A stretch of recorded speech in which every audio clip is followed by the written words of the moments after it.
gentlemen, we're going to reconvene this meeting starting at 1:30. As a reminder, this meeting is being viewed in person at the Board of County Commission chambers, on SGTV, on YouTube, and by registering to participate in the Zoom webinar. Residents can provide public comment in person or by registering to speak on the Seminole County website and the Board of County Commissioners webpage. If you are unable to join us via computer or online, interested parties should call 407-665-0808 for additional information on how to participate via the telephone. A public hearing agenda, I need proof of publication. So moved. Second. Motion and seconded for approval of publication. All in favor say aye. Aye. Aye, opposed, passes. Our staff will present each item for consideration with staff recommendations. The board will have an opportunity to ask questions of the staff and when the presentation has finished. The applicant will have the opportunity to make a presentation. The board will have a chance to ask questions once the presenter has finished. And then people interested in speaking either for or against the project or issue may speak in person, or if virtual, they should register at the Seminole County webpage or by going to the Board of County Commissioners page and clicking on the webinar registration link. If you would like to make a comment and are attending the meeting using a computer or iPad, click on the raise hand feature. If you have called in on a telephone, you can raise your hand by pressing *9. You will be called on in the order of which you have raised your hand. Speakers should state their name and address clearly for the record, and whether you are for or against an item. Speakers will have 3 minutes to speak unless they are official spokesperson for a HOA or a legally organized group, and they will be given 6 minutes. If a board member, and let me stop there. I want you all to listen to me very carefully. A lot of people were taking advantage of me and my good nature the last couple of meetings. I have been told that I was too nice. I'm not going to accept being a Cub Scout leader as a recognized organization or anything else for 6 minutes. I will tell you more is less, and the better you speak with fewer minutes, the better off you will be heard and listened to. So please don't take advantage of me and make the others mad at me, okay? I really would appreciate it, because we've been trying to be very civil, and I think we all have been doing that very well, but when people start taking advantage of the chair, then the others get upset, and I do too. And so thank you very much, and I just wanted you all to know that we're going to hear everybody, but let's do it in the right way. If a board member has questions regarding the speaker's comments, an opportunity will be given once the speaker's time has expired. Once all the speakers are heard, the applicant will have the opportunity for rebuttal if necessary. We will close the public hearing and put the matter in the hands of the commission for discussion, recommendation, or motion. And remember, again, the less you talk, sometimes the more questions you'll have by the board members. We will begin the quasi-judicial hearings, which are items 27 through 29. While the board welcomes comments from all persons with interest in the proceedings, Florida law that the board decision and the quasi-judicial action be supported by competent, substantial evidence presented to the board during the hearing on the application. Competent, substantial evidence is such evidence as a reasonable mind would accept as adequate to support a conclusion. There must be a factual basis in the record to support opinion testimony from both expert and non-expert witnesses. Persons presenting testimony may rely on factual information that they present, that is presented by the county staff, that the applicant presented, or on factual information included in the county staff report to support their testimony. All persons who present written materials to the board for consideration must ensure that a copy of such materials is provided to the clerk for inclusion in the board's record of proceedings and official minutes. Has any commissioner received any oral or written communications regarding the quasi-judicial items? If so, disclose the substance of the communication and identify the person making the communication. Does anybody have any quasi-judicial information? Mr. Chairman, I have several items I'd like to submit for the public record on those three items. Mr. Chairman, I as well have multiple email communications and other ex parte records on those items. I will submit to the clerk. Mr. Chairman, my items have been submitted electronically. I also have emails, communication only on item number 29 that I've submitted electronically. And I have information as Commissioner Lockhart only on 29. I have it both electronically as well as here. I will keep it just in case I can refer to my notes before the end of the meeting, and I will give it to you then.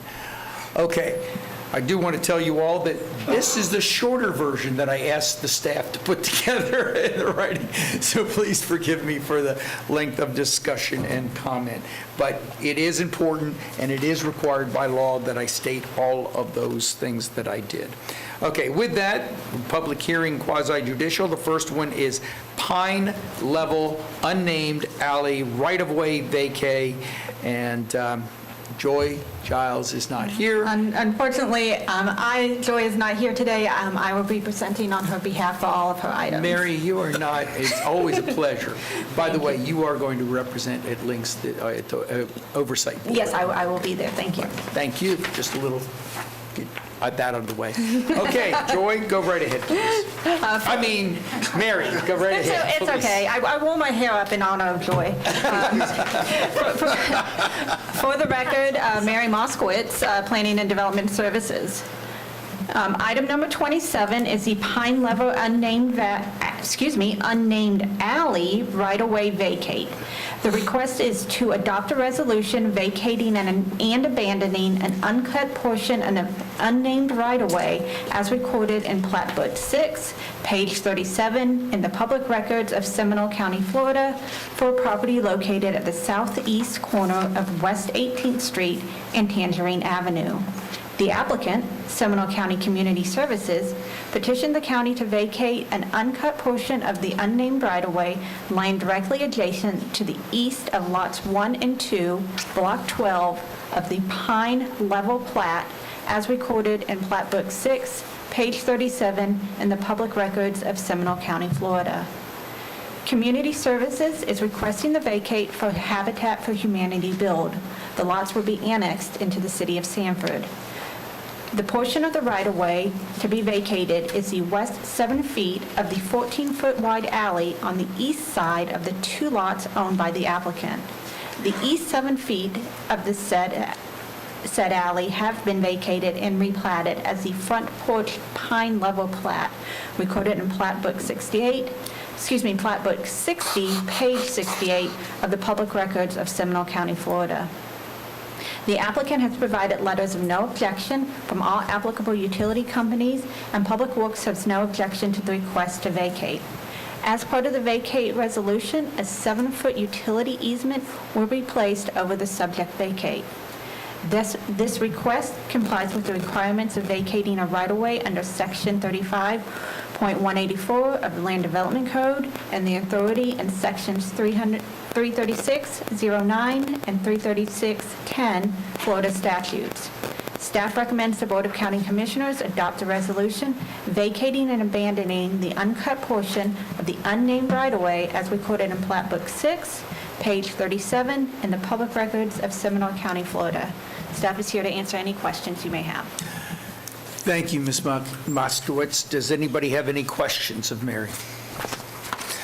Thank you very much. Is the applicant here? The applicant is Seminole County. Oh, then we're here. Thank you very much. No questions of Ms. Moskowitz? Mr. Chairman, you have someone in the back of the room. Oh, please, come on up. My name's Aretha Riggins. I'm actually one that... She needs, Madam, Mr. Chairman, she I'm needs to come sorry. to the Come podium. up to the podium, ma'am. It's all right. That way we could all hear you. Yes, ma'am? Hello. Hi. My name's Aretha Riggins, and I actually live next to the vacant lot. And my question was, once it's like vacant and unclaimed, is it actually for sale? Ms. Moskowitz, would you? If you could explain to the citizen. Yes. Please. Yes, so this is, falls under Florida statutes, excuse me, section 33.6.09 and 33.6.10, and the vacate is required to be given back to the adjacent property owners, and in this case, that would be Seminole County. So it could not be sold. I think perhaps she was asking if the lot is going to be sold, and it sounds like a Habitat Humanity house is going to be built there. Maybe that's something that we could have community services address. I think that's how I interpreted your question. Okay. Is that right? So what, yeah, that was correct. Okay. Thank you. Oh, sorry. One other thing, how long is it gonna be like piling up with trees and all that? We're going to get that Like- question answered. Good afternoon, Allison Thal, Community Services Director. Yes, this is a lot that we have, that Habitat for Humanity has approached us, and they are going to be constructing a single-family home for a very low-income family. And once we get the approval, the lot will be annexed into the city of Sanford. And as soon as we have our restrictive use covenants and mortgages all filed, we will deed the lot over to Habitat, and Habitat will begin construction. So we believe that typically Habitat is very efficient, so we believe that this project will be underway easily within the next, I'd say, 60 to 90 days. Ma'am, would you have any other questions? No, sir, that's it. Thank you very much. Thank you very much, Allison. Thank you, Mary. Thank you. Any other questions or comments? Mr. Chairman, Yes, please. Paul Chipak, for the record, Deputy County Attorney. On the resolution itself, while it is a vacate resolution, and we did receive from Environmental Services the request to keep the drainage and utility easement on the property. Through the legal quirk of called the doctrine of merger, you can't grant an easement to yourself, which we would be doing, because then it would just merge into the property and the easement would not exist. So in order to maintain the drainage easement on the property, we are vacating the access rights to the property, but retaining the drainage and utility easement across that section of alleyway. So I just wanted to point that out, that the resolution does reflect that. Mr. Chipoff, is there anything special we need to put in the motion? No, just Okay. adopt as recommended by staff. All right.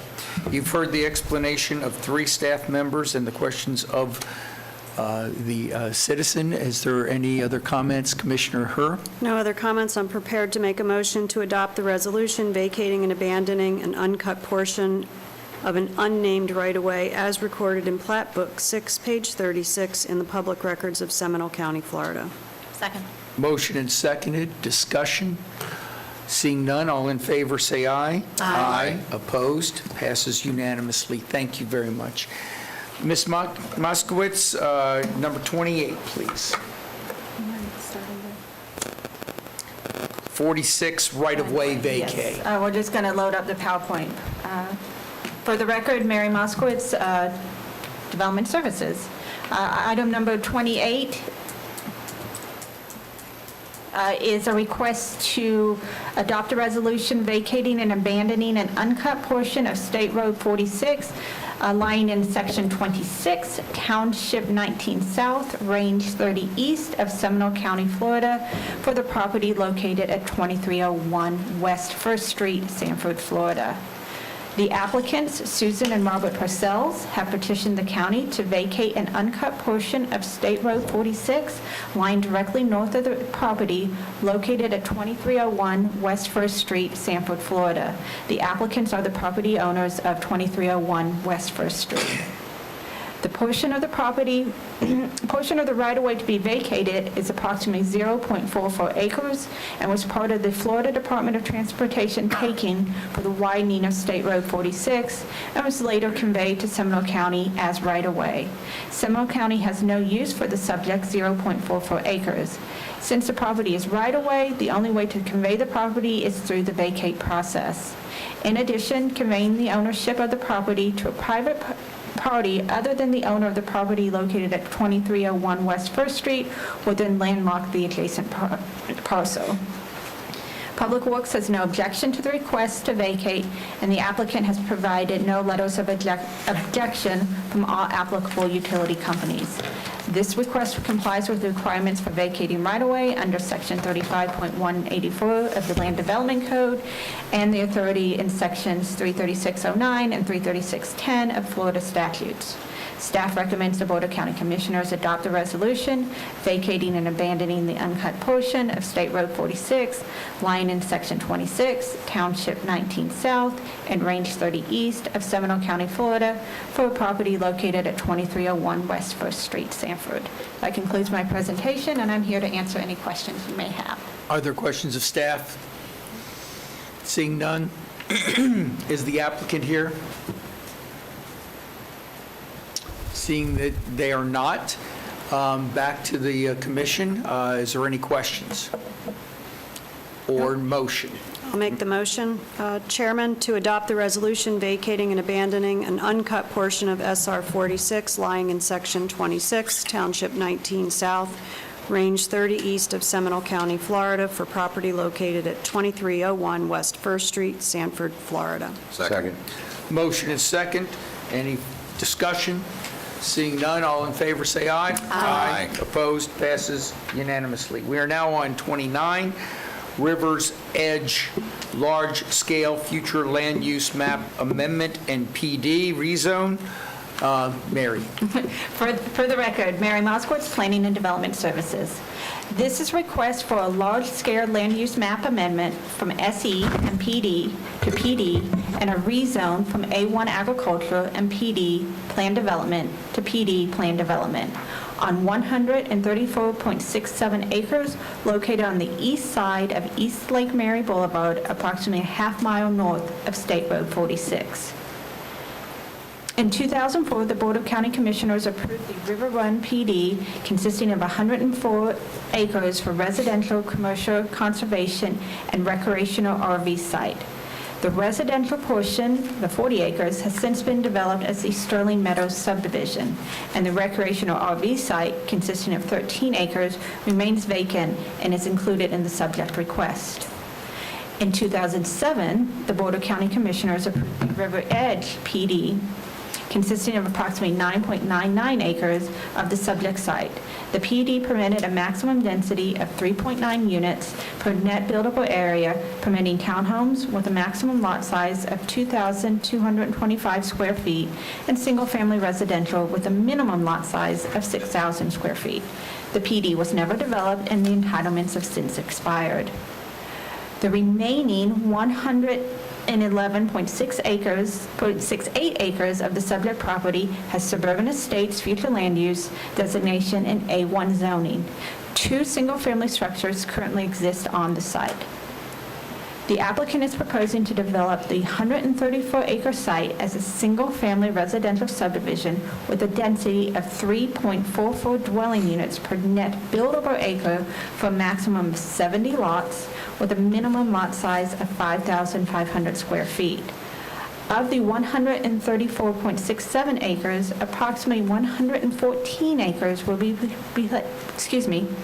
placed in conservation easement as wetlands and floodplain, leaving 20.38 acres net buildable. The subdivision will be developed in 2 phases. Phase 1 will consist of 63 new lots, and Phase 2 will be the remaining 2 lots, the remaining lots. The existing 2 structures will remain as is until Phase 2 is developed. The development will have 1 access onto East Lake Mary Boulevard, which is currently operating at a level of service A, and has signal improvements programmed in the FDOT 5-year work program. Water and sewer will be provided by the City of Sanford, and a letter of capacity has been submitted. The proposed development is consistent with the land policy guidelines of the comprehensive plan and the development code. Residential densities in the area range from 3.5 units per acre to 9 units per acre. The planned development provides compatible size of 5,500 square feet, which is comparable to the existing Sterling Meadows subdivision adjacent to the south, with a minimum lot size of 5,000 square feet. With a minimum 25% open space will be provided. All post-development wetlands and floodplains will be placed in conservation easement tract. A 15-foot minimum, 25-foot overall average buffer will be provided adjacent to all post-development wetlands. The development will have a 10-foot wide landscape buffer along the west perimeter adjacent to East Lake Mary Boulevard. The southern perimeter butts up to an undeveloped commercial tract, the River Run PD, and does not require a buffer. The buffer will be on the, if that commercial development is developed. Staff finds that the requested large-scale land use amendment and PD rezone to be compatible with the trend of development in the immediate area and consistent with the requirements of the Land Development Code. The Planning and Zoning Commission met on May 5th, 2021, and voted 4-2 to recommend the Board of County Commissioners transmit the proposed ordinance enacting a large-scale future land use map amendment from suburban estates and plan development to state and regional review agencies, and subject to final approval and adoption of large-scale future land use, adopt the rezone an ordinance enacting a rezone from A1 agricultural and PD plan development to PD plan development, and approve the associated development order and master development plan for the approximately 134.67 acres located on the east side of East Lake Mary Boulevard, approximately 1/2 mile north of State Road 46, with the following condition. The development shall prohibit boat access to the St. Johns River water body and shall prohibit the construction of docks, boat ramps, boardwalks, and walking trails that impact the wetlands and provides connectivity to the St. Johns River. This condition has been included into the proposed development order.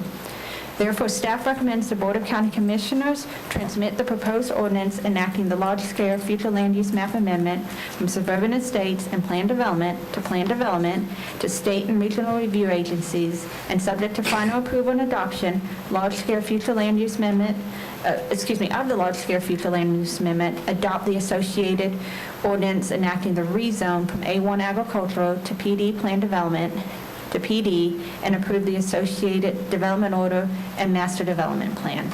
Staff is here to answer any questions that you may have. Thank you, Mary. You can take a breath now. Thank you. With that, is there any questions of staff? Is the applicant here? Would you wish to speak? Now is your time.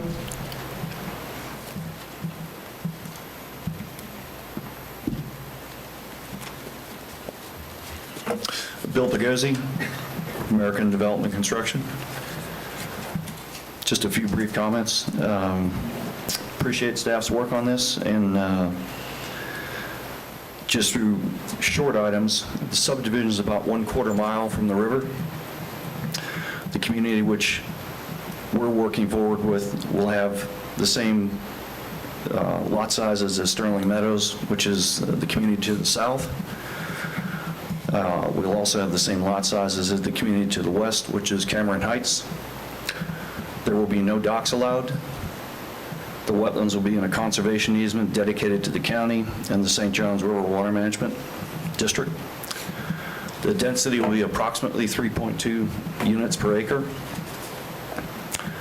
To the specific subject of the wetlands, there is a 0.17 impact. That's less than 1/4 of an acre. And the language that staff has in there reflects 10,000 square feet total. Based on the construction drawings we're submitting, it's exactly 8,039 square feet. It's the equivalency of about one lot.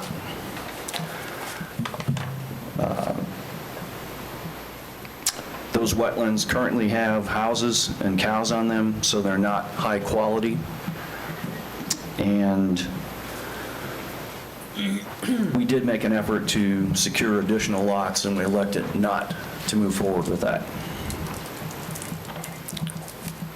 Under 2 minutes. Questions of the applicant? Anyone? I do have a couple questions, Mr. Chairman. Please. Are you willing to adopt the FWC Bear Awareness documents into your HOA documents?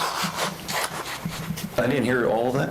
FWC Bear Awareness regulations into your HOA documents? We have no objection to that. And are you We able... support it. Thank you. Are you able to ensure us that the lift station will be outside the floodplain area? Maybe that's a question for your engineer? I'm going to punt to Kim. I believe yes. Good afternoon, Board. For the record, Kim Fisher, 1614 White Dove Drive, Winter Springs, Florida, 32708. Yes, we have to put that lift station at the top of the wet well. We have to put it a minimum of a foot above the proposed 100-year floodplain zone. So it will be up there so that City of Sanford doesn't kill us, basically. So on the remaining homes that are going to remain on the property, I think, I don't want to put words in anybody's mouth, but Sure. I think we heard those are not high-quality lands, they're somewhat on wetland-related areas, et cetera, et cetera. So help us understand what's going to happen ultimately with those two structures that exist there now. Sure. This property's got a lot of long history. I think some of you may be aware of it. There's two existing homes that have a driveway from Lake Mary Boulevard. Then there's mobile home and some barns in the back that I believe he rents to someone to take care of the cattle and the horses that are out there. The two existing brick and mortar homes will remain as long as the owner is still living. He has control over both of those homes. The phase two is once he passes, then they have rights to go ahead and purchase that piece, which I believe when we demo will create 5 total. There's 2 existing, but it would be 5 lots that would then be part of the subdivision that we're proposing. So phase one is going to be 63, I think we heard? Correct. So you believe another 5 once that is finished out Correct. for a total of 68? Correct. So right now it'll be 63 plus 2 existing, and the 2 existing will still function as they are, and then once he passes, then they can become part of the HOA. I hate to have to But we'll be getting rid of all of the barns and the mobile homes and that portion. So, help us understand, the PD that was in place since 2007, why was that allowed to expire? I'm gonna guess you're probably happy it expired since it was RVs and mobile homes. I think that's part of the history of this property. It's been for sale for decades. Right. Well, I know part of that was for townhomes and much smaller lots, 2,500 or 2,500 square foot units. So there was no desire apparently to keep that PD in place? I think there's been a lot of desire from various buyers through the last couple decades. Just some difficulties in place. All right. I have nothing else, Mr. Chairman, at this time. Thank you. Others? Any questions? Mr. Chairman, I have Please go two ahead. questions, if I may, for the applicant, sir. So you're impacting less than a quarter of an acre? Correct. Okay. And then there's an existing dock there, correct? That belongs to Mr. Bergman. That's not something we're taking title to. So when you take over the property when he passes, what happens to the dock? We would look to dedicate that to the Water Management District in the county. But that's something that Mr. Bergman controls today. We're not taking title to it. We don't control it. And there's nothing we can do to assert any influence over that. Okay. Any further questions? As for clarification on Commissioner DeLaurie's inquiry, the dock walkway area, that is if I'm understanding the maps and the aerial correct, that is currently connected to one of the homes that's going to remain Correct? and not be part of the development today, Correct. or first phase. Okay, great, thank you. Mr. Chairman? Commissioner? I have a question for Mr. Chipak. So I'm assuming, and I don't want to truly assume, this is the next phase or a phase of the project. Correct? The dock, the property that the dock is connected to. That would be phase 2. Let me, Mr. Delaria, give you the one-minute version. Please. Mr. Bergman owned that. His intent many moons ago was to do an eco-tourism concept. He spent a staggering amount of money building that dock and the walkway. It was entitled to do 64 pads for mobile homes, or RVs, if you will. That never got legs underneath it, and it was abandoned. He never moved it forward. The dock is in a marginal state. I don't see it ever having a future going forward. I've only seen it from Google Earth. Yeah,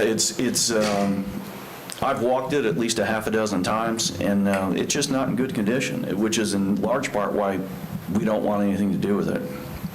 The reason I was asking Mr. Chipak a question is if you're taking the property over in Phase 2, correct? Is there anything that could assure us that the property in Phase 2, once it's obtained, will be turned over to the St. John's Water Management District or an entity like that? If you want to add a condition like that, the condition regarding the dock is addressed in the supplemental handout with the revised development order under subsection S in the conditions. Subsection S, okay.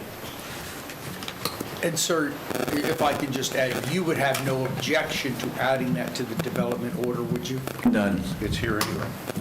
No, I'm talking about the turnover to the St. John's or other appropriate organizations.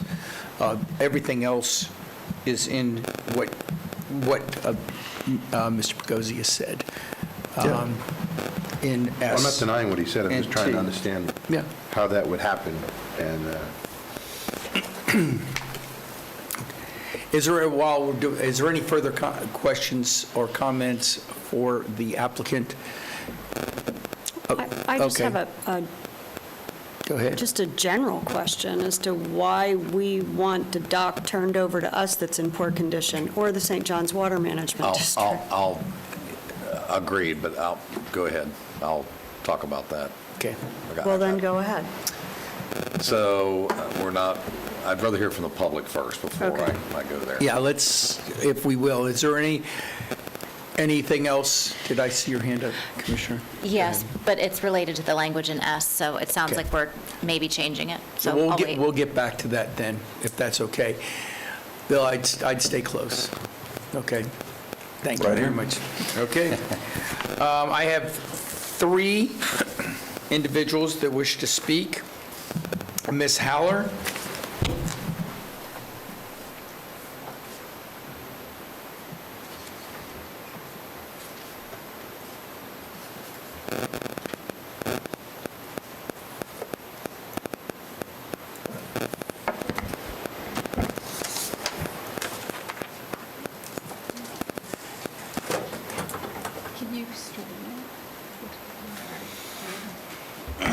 Thank you, Commissioner. I appreciate being given the opportunity to talk in front of the board.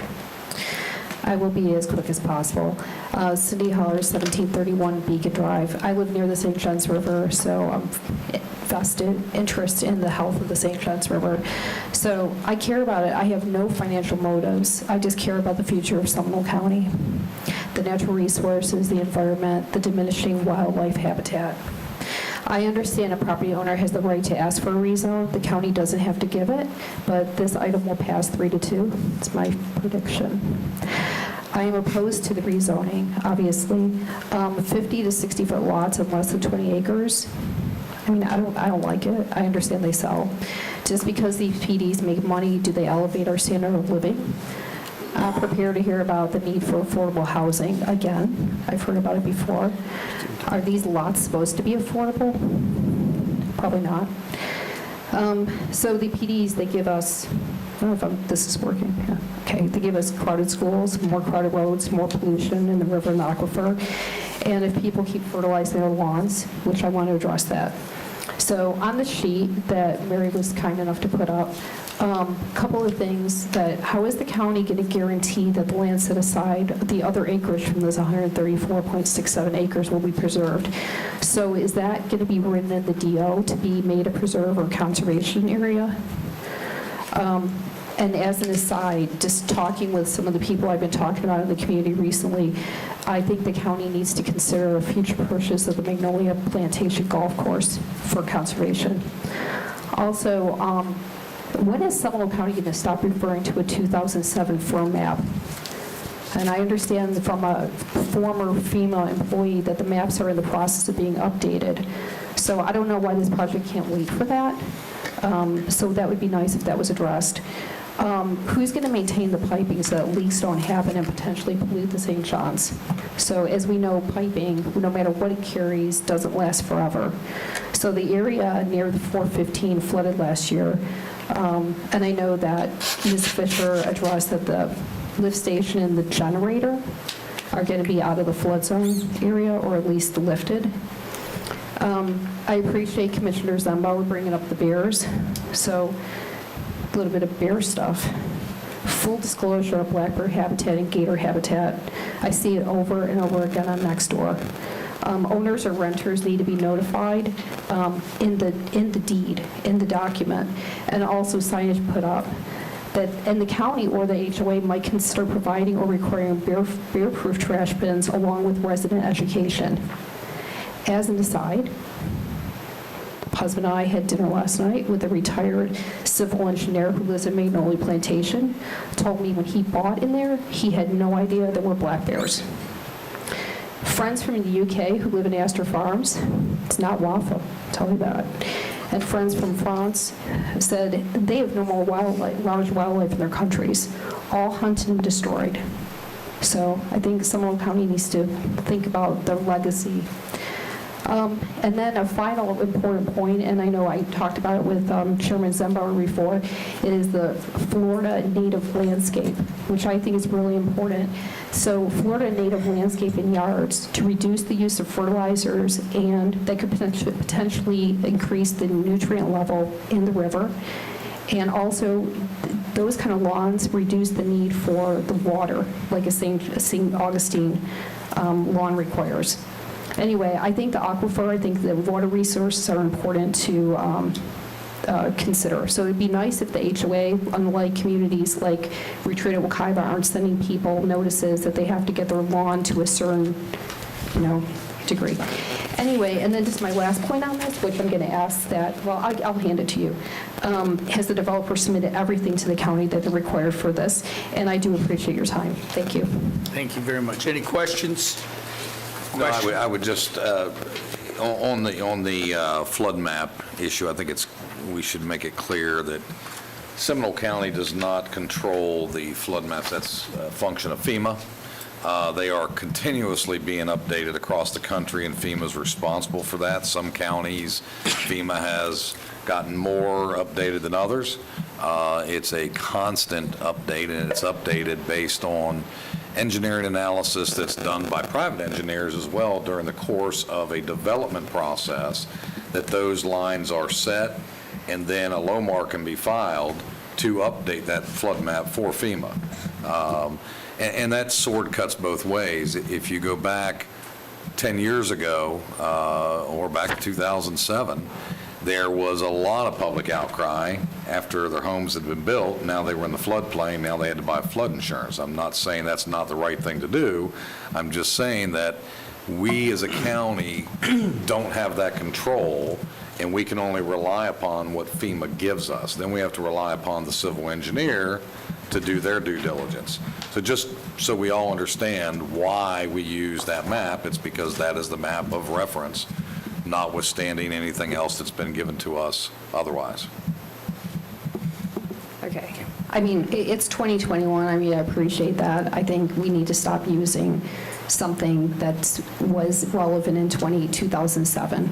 So that's, Sure, I mean, if you get FEMA to accelerate it, I think most of us would want to rely on the latest data, but FEMA is the driving force on that one. thank you. Thank you very much. Next, we have Natalia Rodriguez.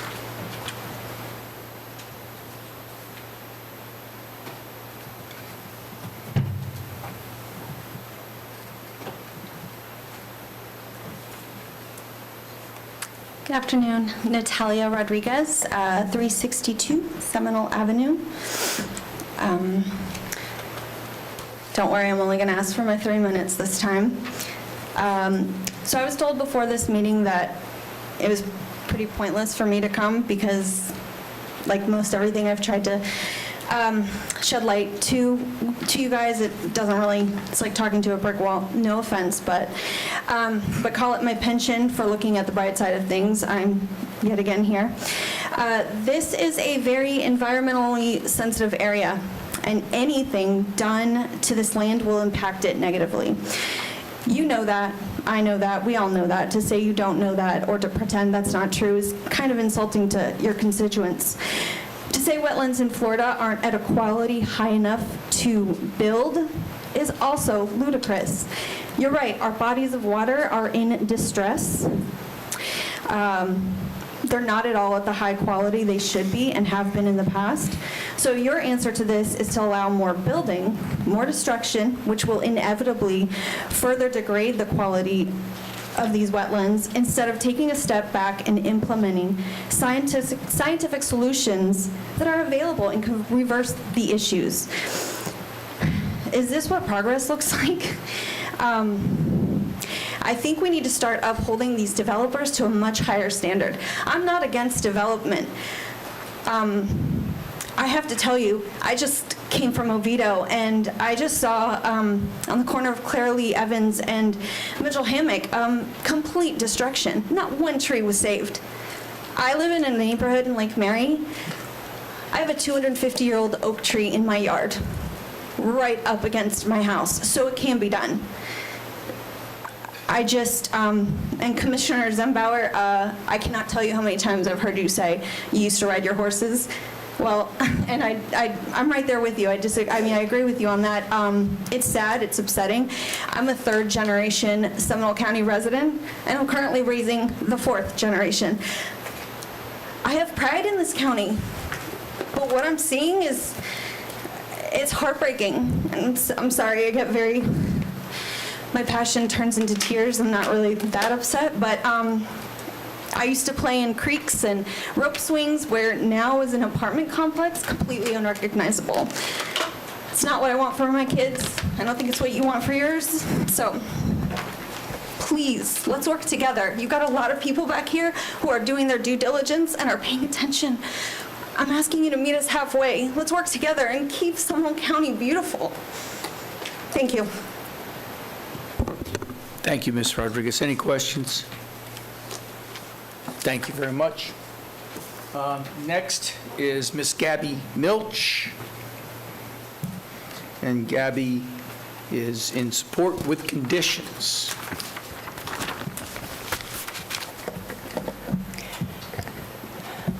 Hello, my name is Gabby Milch, and I live at 252 Coble Drive in Longwood, Florida, and I've been a resident of Seminole County for over 35 years. Seminole County is a great place to raise your children and a wonderful place to live. In so many ways, I see so much changing in Central Florida in my time living here. I just would like to impassion you to think about what we're doing. This is an interesting project. It's on the riverine floodplain, so the quality of the wetlands is really for floodplain management. and, removal and development of all that. I'm not sure if you, the FEMA maps and all of the putting people in harm's way as far as putting them 2 feet, their homes 2 feet above the floodplain. Well, it's not so bad, because if it does flood, it's once in 100 years, right?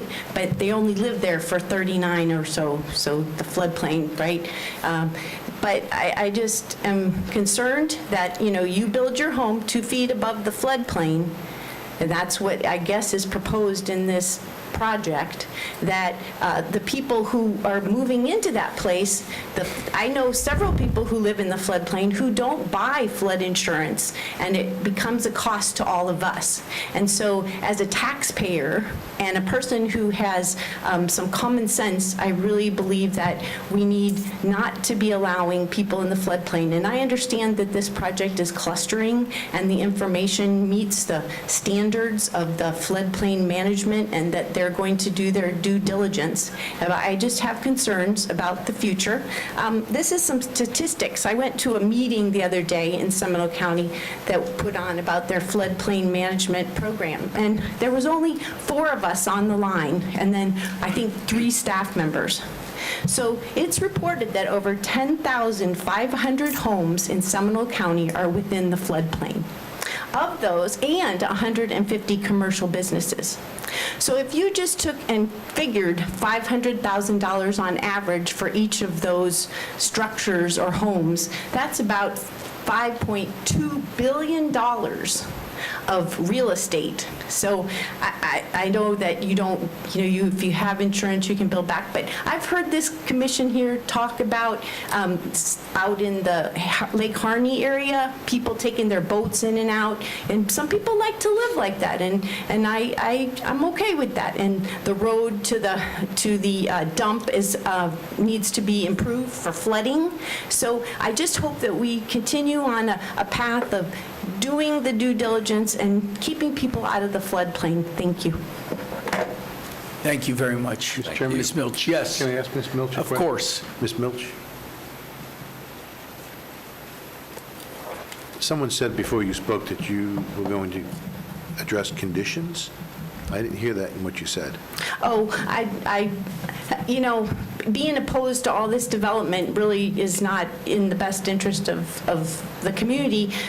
So conditions, perhaps water conservation being adopted, we could perhaps have some type of Florida-friendly landscaping principles that could be adopted in the land development program. We could have some education for the people who potentially live in the floodplain.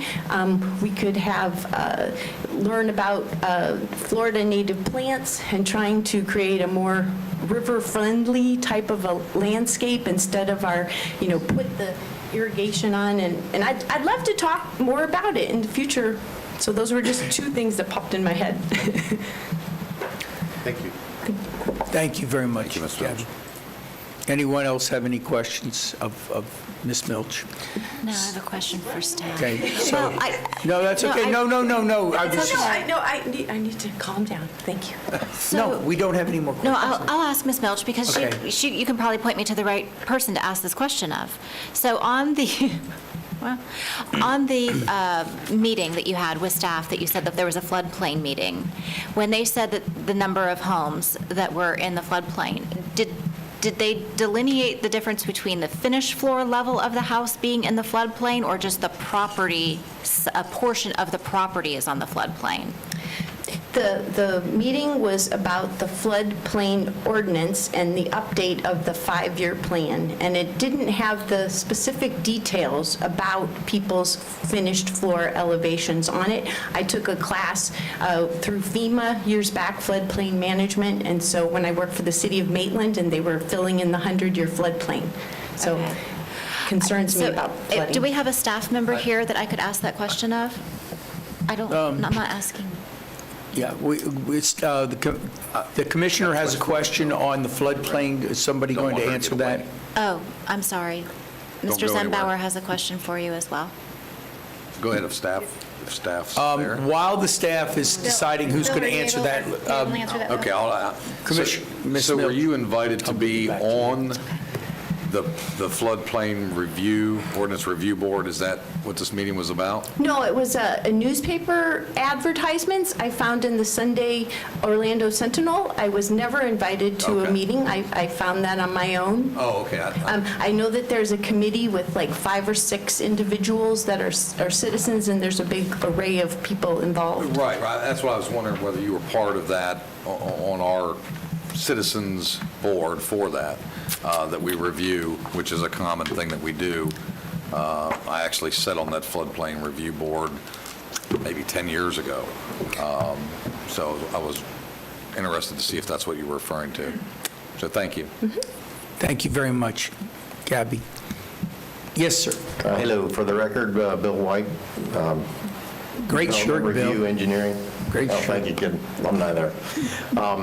If I understand the question correctly, is in relation to the number, I don't have the answer to that. I presume that that might be what is currently out there in the floodplain.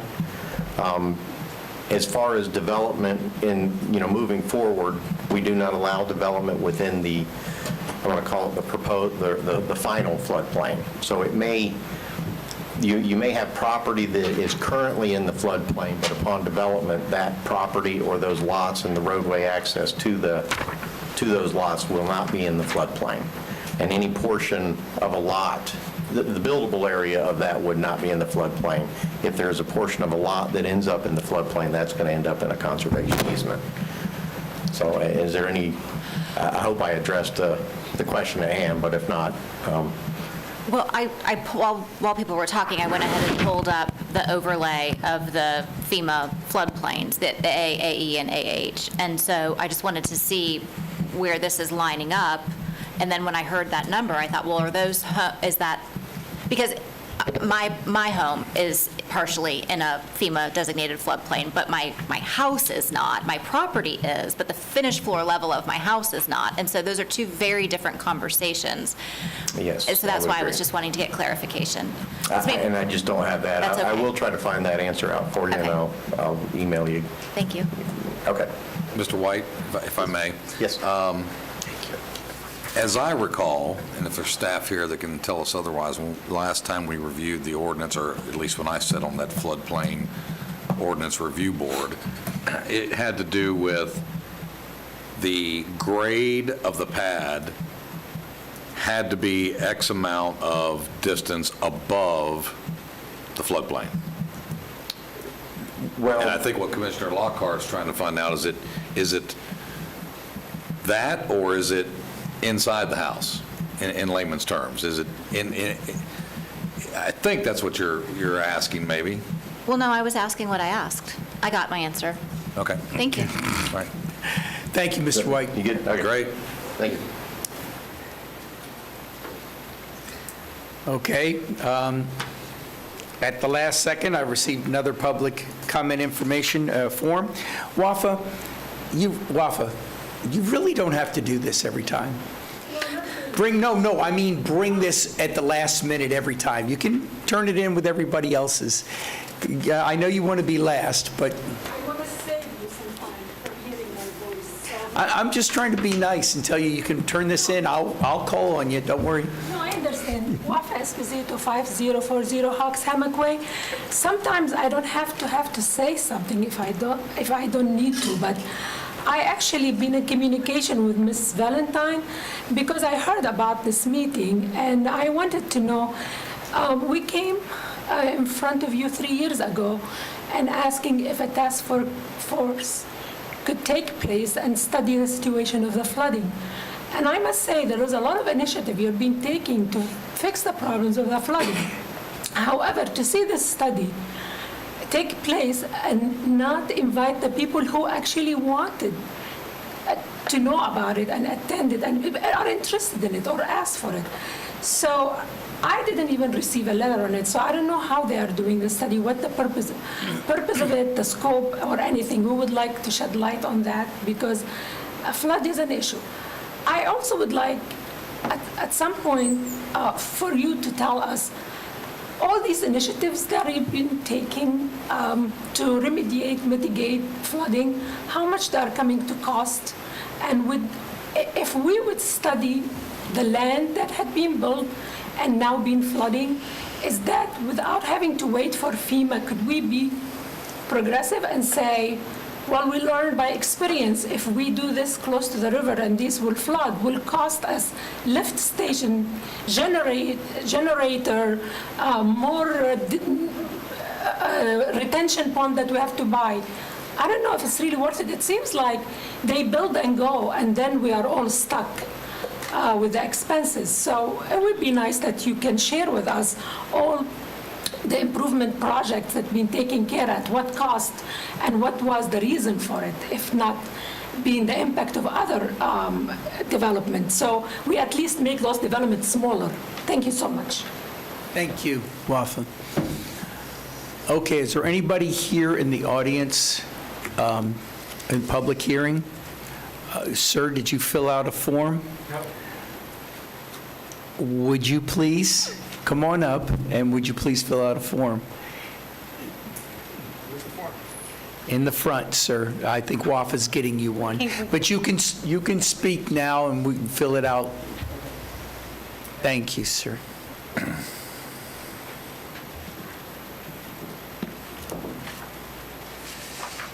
Thanks. Mark Hoffman, Sterling Meadows homeowner, Bullion Loop. Can you show that satellite photo again that shows how close the neighborhood is to Sterling Meadows? It's really close.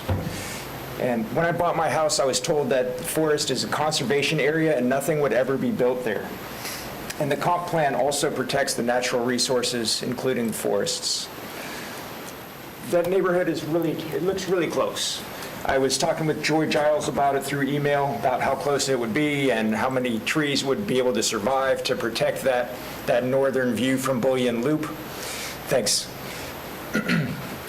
Not many. If I zoomed into the satellite photo that she showed me, and I doubt that any trees would actually survive there. So from the north side of Bullion Loop, you're going to be looking right into their backyards. Is that right? How does that help? What's good about that? Why so close?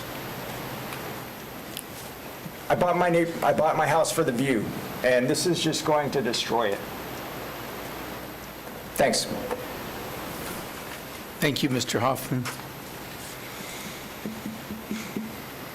Is there anyone else here in the audience? Is there, Clint, is there anybody out there in cyber world? No, sir. Okay, with that, I'm going to close the public hearing. Mr. Chairman, you going to give rebuttal to the applicant? That's next. I close the public hearing. Bill, would you like to have anything to say?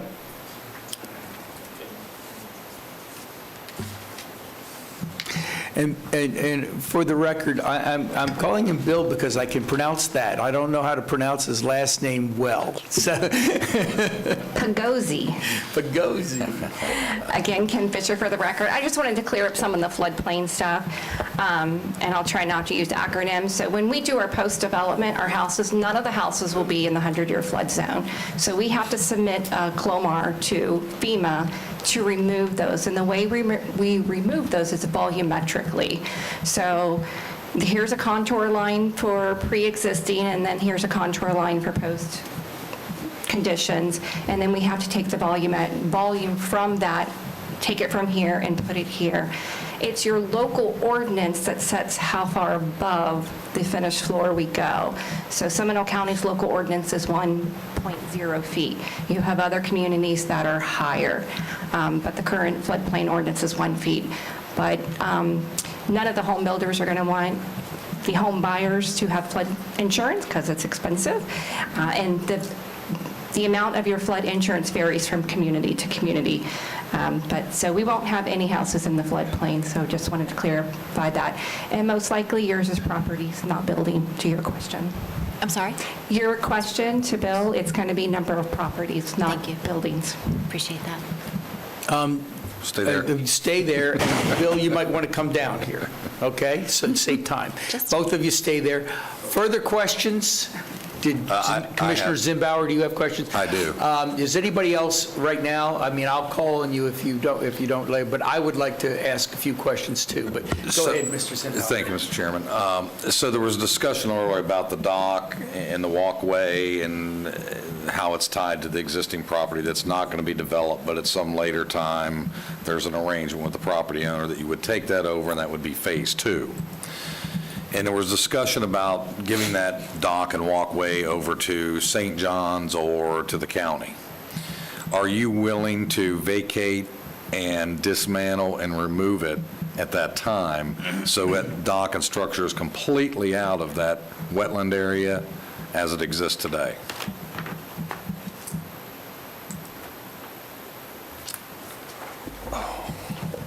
I think you're getting into a title issue. We're not taking title to it, and I can't make it a commitment for Mr. Bergman's property. With Joy, we had this conversation extensively too. I don't think you can do it.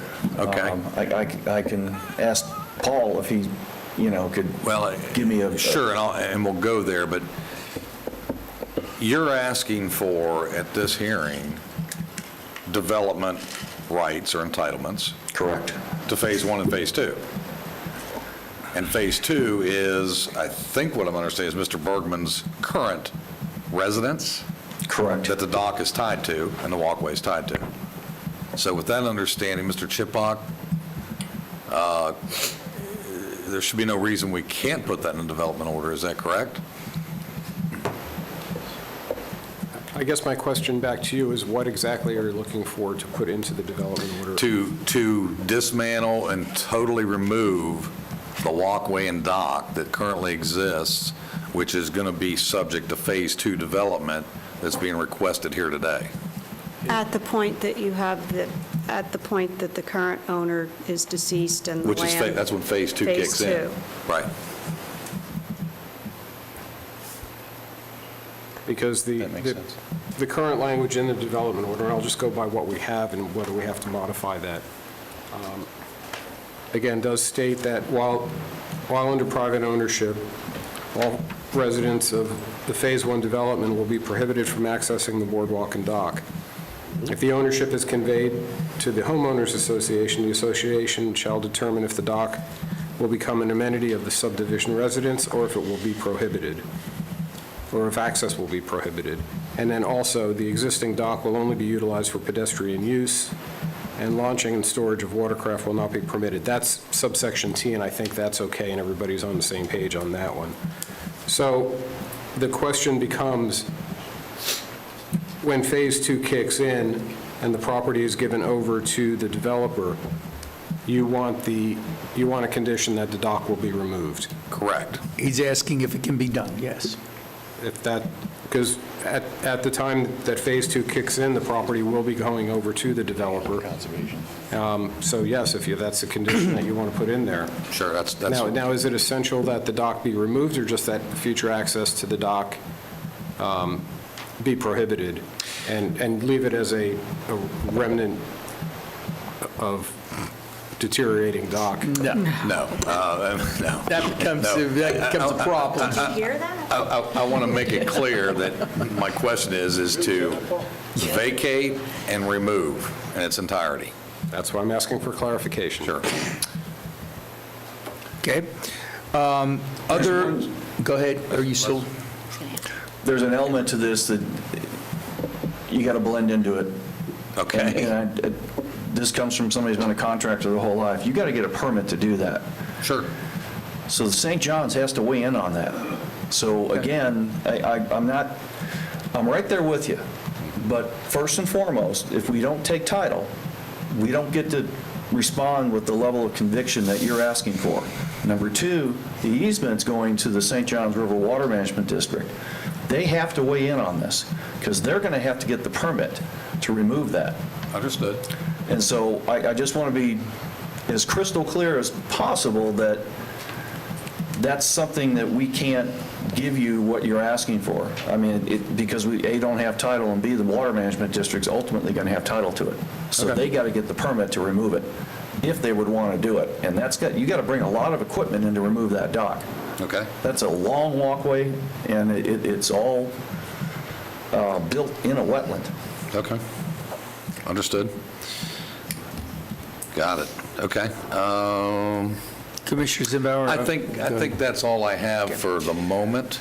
If I can... I'm going to have some recommendations, but go ahead and have your inquiries. Thank you. I do see a hand up, but I did close public hearing, but I also had a request from our floodplain manager to weigh in, and that would be Mr. Alan Harris. So, Clint, is Mr. Harris on the line? Hey, Chairman, Commissioners, Alan Harris, Chief Administrator for the Office of Emergency Management. Bill White is the floodplain manager, but my office is responsible for the development of the floodplain management plan. Okay, we're having a hard time hearing you, Alan. Speak up a little bit. Thank you. All right, can you hear me now? Better, but still I think our tough for people in the... the studios are going to have to crank it up. It's usually what happens. All right. I just want to, and the question had been answered, so I just wanted to get online because I saw that the question had come up. And Commissioner Lockhart's question related to the number of parcels, that is part of the floodplain management plan to indicate how many parcels are in the floodplain. That doesn't necessarily mean that the structures themselves are laying inside the floodplain. Many of them were built after the ordinance requiring the 1 foot above base flood elevation, but that does need to be included in the floodplain management plan. The floodplain management plan is a collective, a group of individuals that come up with that plan. It's a strategy for how we deal with the floodplain. It includes public education and outreach, which is our primary focus, alerting and warning, which is our primary focus, of course, development review, planning and zoning, which is development services, as well as all the municipalities play a crucial role in the development of the county's floodplain management plan, and public works, of course, through our stormwater system, and of course, first responders for the emergency response to the floodplain. So we did have a meeting, a public meeting a couple weeks ago, I guess it was a week ago, and we will be bringing the new floodplain management plan to you all on June the 8th. This is part of the community rating system. With the floodplain management plan and having a strategy like this, it offers us points into our community rating system, which decreases the National Flood Insurance Program premiums for the individuals in Seminole County. Right now, we are at a Class 6, which means that every flood insurance holder gets a 20% discount, and that's due to some of the strategies and mitigations that we have through the floodplain management plan. So I just wanted to add that. Thank you very much, Mr. Harris. Does anybody have any questions of him? Okay, now, yes, Mr. Chipoff. In regards to the dock and the usage of it, I'd just like to remind the board that this is the transmittal hearing. This will be, if it does pass and move forward, it will go to DC or Department of Economic Opportunity and then come back to you for a final vote. So the exact language on the dock and the usage doesn't have to be buttoned up today. I think just conceptually, we need to know where you want to go, and we can work out the final language for the final public hearing. And if I'm understanding correctly, the gist of where you want to go is to vacate and remove the dock prior to proceeding with the Phase 2 development. Correct. Correct. Could it be concurrently? Does it have to be prior to? Could it be? Let them figure out some verbiage. Well, the development of Phase 2 to take the 2 lots and make them into 5, they could not do that until, as part of that development process, they would have to be removing the dock at the same time. At the same time? Yes. Okay, thank you. Okay. Members, I have a request here with a hand raised. We did close public hearing. We do not have to here, but there is a Callie Adams. Without objection, will we allow her to speak, or he, I don't know which. Mr. Patterson, I'm going to, Mr. Patterson, go ahead and let her in. Hello, ma'am, you only have 3 minutes, ma'am. Hello, I'm here, thank you. My name is Kaylee Adams. I'm a resident at 1011 Mockingbird Lane in Geneva. I initially registered for this webinar or for this meeting to, strongly oppose the order, but I want to make it known that I acknowledge and respect that the applicant does not intend to destroy and cause so much impact to the environment. They want to work with the policies, and I appreciate that. I do still have concerns for the runoff, possibly through drainage from, dense HOA suburban housing facilities or housing like this. The runoff from fertilizers and herbicides and pesticides, it can make it into our waterways, and that is very close to the river. I'm concerned about how contaminants can be prevented from reaching the water and affecting the rest of the wetlands in the surrounding areas, because those are our natural water cleansers. I'm also concerned about the removal of trees. I would like to see that the applicant can preserve as many old-growth, large-standing trees as possible and keep them as a specimen for the community, and also reduce the view to the existing neighbors, should this be approved, I'm saying. I also initially had a concern about this property or all of these parcels because somewhere in the vicinity is a cattle dipping vat, which was historically a structure used to treat cattle with arsenic, and it's not documented exactly where that is, but it is listed to be somewhere in Beck Hammock, which is what shows up on Google Maps when you're looking at the imagery over this area. So I would like to ask the county to conduct a very thorough environmental survey to find this source and prevent it from becoming a danger in the future. Also, as a resident over in the rural area, which is just down the road, I just am concerned about the density, sprawling closer and closer towards the river and the rural boundary line. I would like to see a more gradual lessening of how many houses are put into places like this. I don't want to echo too much and take up too much time. I see that I only have 30 seconds left. I want to say I appreciate you for letting me in. I did originally register for the webinar. I think there was a technical issue, so I appreciate you letting me in. Thank you. Thank you, Ms. Adams. No questions of Ms. Adams? Okay. Commissioner, I did ask for a moment. I know that this is in Commissioner Zimbauer's district. I want to make everyone aware that this is as Mr. Chipoff has indicated, a transmittal. And as we indicated last meeting, that means when it comes back, doesn't mean it's approved, just means we have sent it to the state for their comments. And as we all know, they haven't had any comments in a long, long time for any project. So I want to put this on the record for a moment.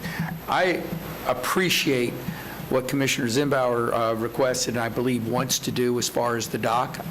When this comes back from transmittal, I will also be supportive of that. I would also be supportive of additional trees and buffer to the south to avoid some of the concerns, or to help with some of the concerns that Mr. Hoffman has indicated. And since this is a PD, I think this is a perfect time to start not just giving, but asking. And so I would also ask that in the documents of the HOA, not only do we have the bear awareness, which I was very also appreciative of Commissioner Zimbauer putting it, but I would like to see that we put in the HOA native landscaping required, Florida-friendly native landscaping provided. And the last thing I think that also would be beneficial to this project is that I concur with what Ms. Milch said, and she is an expert, so I just want to repeat this. No wetlands are bad wetlands.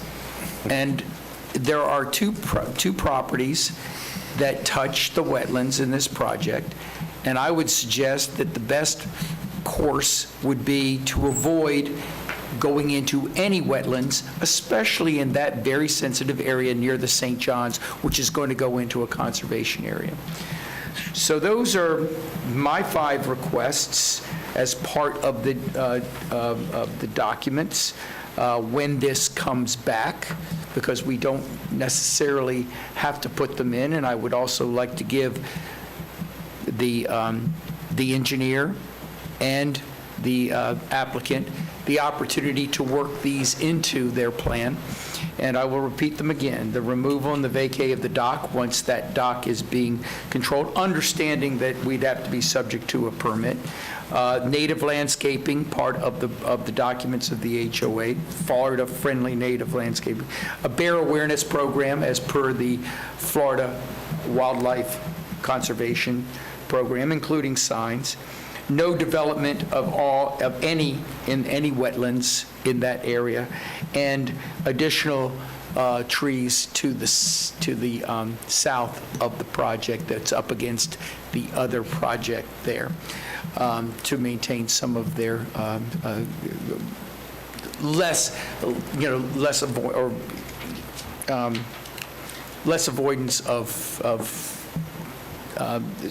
or help in the scenery. And with that, that's what my comments are. Anyone else, or Commissioner Zimbauer, this is your area. Did you, Commissioner Herr, please go ahead. You checked off everything +1, so I don't need to repeat any of that, but I do want to come back to the arsenic-laced cattle dipping vat, and that doesn't need to necessarily be in the development order, but I don't want the county to lose sight of that. We certainly can't have... That is a little scary. Something, yeah. I got my education of a lifetime on this, on CFX, so that's important. We can't lose track of that. I just don't want, because it's not in the development order, that we lose track of our responsibility on that. Commissioner Delory? Mr. Chairman, I would agree with everything that's said on the dais. And looking at the applicant packet, there's roughly a little less than 1/4 acre of impact to the wetlands. I see no reason why they can't reconfigure some of the lots to adapt for that. But I think what Commissioner Herr was talking about with the cattle vat, I think that would come under the environmental evaluation of it. I think that's where that comes through. And I know there is a lot of state regulations regarding that, and that's all needs to be said. Anyone else? Commissioner Zimbauer, do we have any other questions of the staff? We've already done everything else. You may, based on my motion, but I'm not quite there yet. So let's talk about the arsenic dipping vats. My district, Commissioner Delory's district, is riddled with known and unknown cattle dipping vat locations. Some that were widely known, others that belong to just small cattle operators that never had a designation or any idea they were even there. The environmental study should turn up such. It's going to be required on this property. Correct. And it's my understanding no such has been identified, correct? Correct. Some things that were said in the hearing, and we continue to hear at each one of these hearings, is that I applaud the passion of those that come and speak. I don't disagree with your views and understand your views. I support many of those to a certain extent. The Seminole County that you and I grew up in no longer exists. It hasn't existed for 2 decades. We are the third most densely populated county in the state of Florida, behind Miami-Dade. But yet we've set aside an entire section of our county on the east to the rural area. We have the Warpa to the west, but we keep wanting to expand that. And we heard that from one caller today about the rural area, that they're concerned about the density towards the rural area. Unfortunately, when the rural boundary went in, we didn't have the luxury, because Winter Springs and Oviedo was growing at such quick rates, we had to draw a line in the sand. everybody would like to talk about transition and so forth, but the only problem with that is transition now can only occur on the rural boundary side. So, although I understand acutely what many have said here today and from the public, we have a pretty good county, we have a pretty good place, all things considered, that I would argue is still one of the best counties in the state.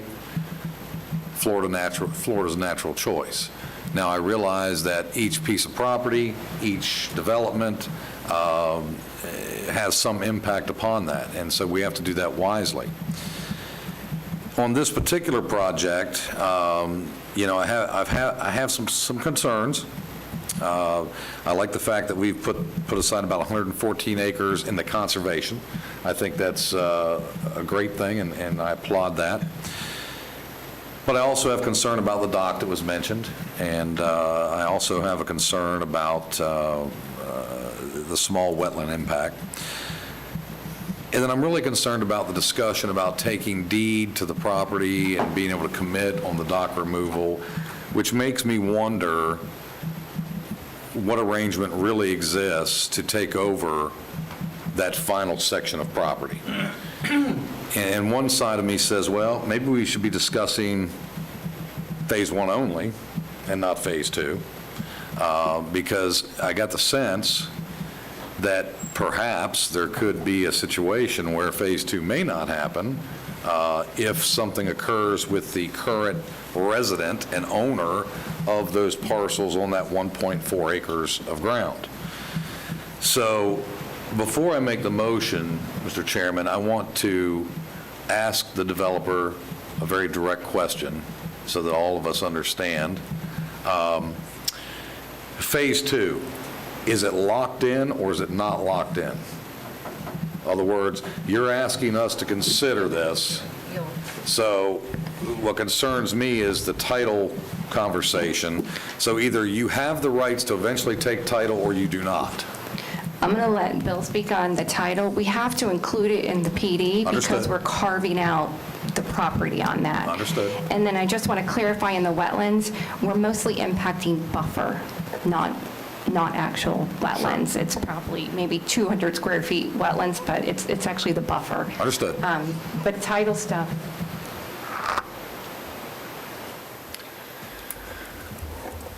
I'm going to let Sammy El-Bahari, who is my business partner, answer that. He's had lunch with Mr. Bergman every Sunday for over 2 years now. Okay. He's built a relationship with him. This isn't sensitive, but it is. Sure. Mr. Bergman's in his mid-80s. He's got some health issues. But we are not taking title to the property. He owns it. There's going to come a point in time that Mr. Bergman will pass on. He's aware of that. So are we, but we don't speak for him. Okay. But I'll let Sammy, because he spent so much time with him, address that because he's eminently qualified and I'm not. Okay. Hi, my name is Samuel Bahari. I live in 600 Sweetwater Bay Court in Longwood. I have been in Seminole County for 30 years, and I love Seminole County.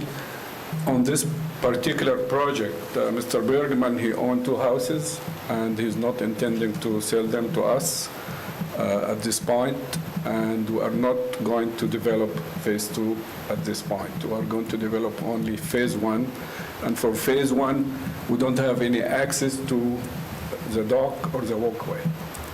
This is all I can say. Okay. Thank you. I think that answers my question. Thank you very much. Okay.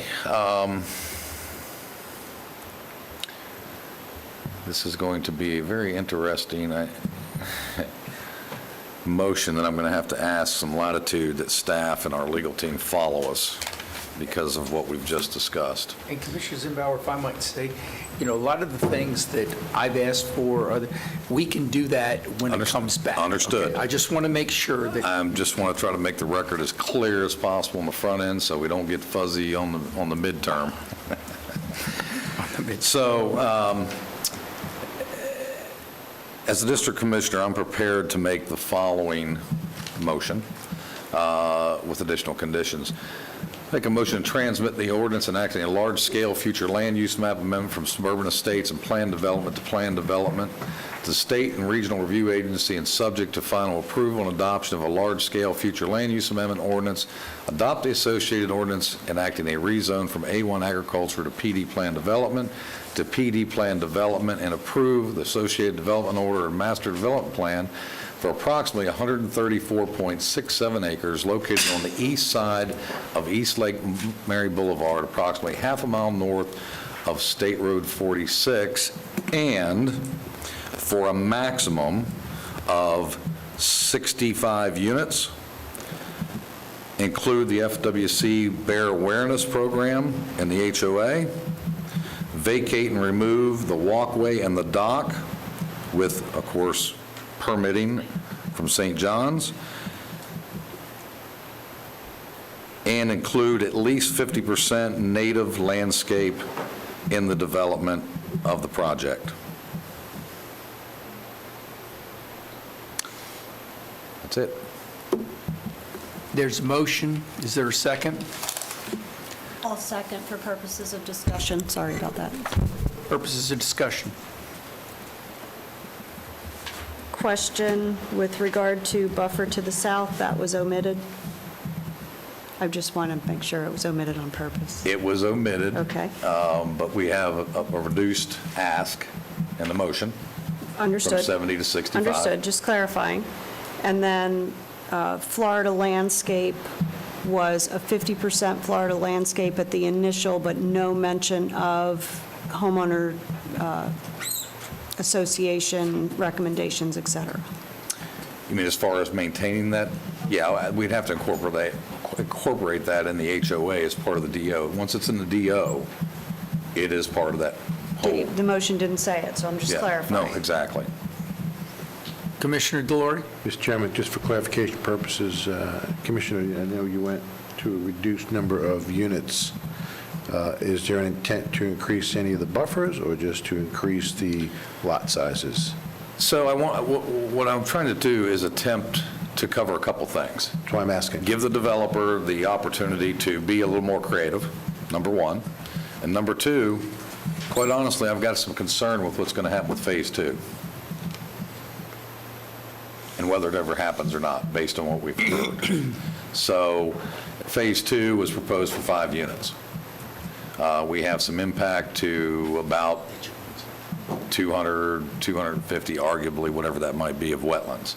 I think this will help mitigate that, as well as some additional buffering. When it comes back for the second read, then we should have a pretty good idea where that's at. Commissioner Lockhart? Unless are you finished, Commissioner? Well, I just want additional clarification. So you looking for a commitment when it comes back of what they're going to be showing us? Correct. Okay. All right. Commissioner Lockhart? Okay. Commissioner Lockhart? And then I'm going to recognize myself. You're allowed to do that. It's actually a question for our staff. I'll wait. You're going to wait? Oh. Well, they're having a conversation with the applicant, so I don't want to We interrupt. should only have one but- conversation at a time. Well, you know, So I'm supporting yeah, you. thank you. So I have a question for staff. Someone. I'm going to just interject one little point, but while they're coming up, we're not actually contiguous to Sterling Meadows to the south. There's a commercial property. There is a major ditch to the south of us, and then to the south of the ditch is a commercial piece. So we're not actually contiguous to Sterling Meadows. It just, okay. Ms. Fisher, would that preclude you from still saving some trees on the south side of your property? We're probably going to add to that existing ditch is kind of our concern. So we've left a 10-foot drainage easement in that area just so the county can have maintenance to that ditch. I think that might be what staff is going to prefer since it's a major ditch. But you've got the trees along the ditch, and then you have the commercial piece, which is also heavily treed, which is what's next to Sterling Meadows, not actually us. Okay, Ms. Moskowitz? So I'm hearing Commissioner Zembauer's concern about the fact that Phase 2 may not happen. How does that impact the work that we're doing here and this approval or not? From a staff perspective, what would your concern be if Phase 2 didn't happen? Well, right now, in the existing development order, we have the condition S, which does refer to the dock, and I think that's the issue at hand. So right now, the condition S is contingent upon going to Phase 2. So it would move from the individual private ownership to the HOA ownership. So if Phase 2 doesn't happen, as it is written now, then that would not happen. Now, it sounds like there's the motion at hand is to just remove the dock right away, so I think that concern would be eliminated. Well, but wait a minute. That was my understanding of the condition, so maybe perhaps I misunderstood that, too. Commissioner Lockhart has the floor. Yeah, we'll need to get clarification on that for sure. So, and I don't know this family and the dynamics, but so I'll use, any family, USA, where there are heirs. Potentially children could decide that they don't want to continue with whatever their parents had in mind, and they may decide they want to live on this property and raise their own children there and do whatever they want with that dock. So my question is, why would we as the county be concerned if Phase 2 doesn't happen, that property, if it were to continue to stay in that family's private hands, what do we care? I think in the discussion that I've had, just to be real quick, and then I think that they have a contract on it. But that doesn't, no. No, they don't. Yeah, Not have a contract. They do not. No, they've been having great breakfast, developing a relationship For a long time. for a long time, and I get it. And I'm hearing loud and clear what the dynamics may be, because I recognized in S there was an or, and we like ors up here, and so that or is important. And I think that we need to just be real. I need to better understand from our staff's perspective what the concern would be if Phase 2 didn't happen. What negative aspect does it have on us here? Good afternoon. For the record, Rebecca Hammock, Development Services Director. Condition S of the development order, and I apologize, this was just distributed late yesterday. This was an added condition because we were trying to discuss with the applicant how to, deal with the dock and how it was going to be dealt with in the future.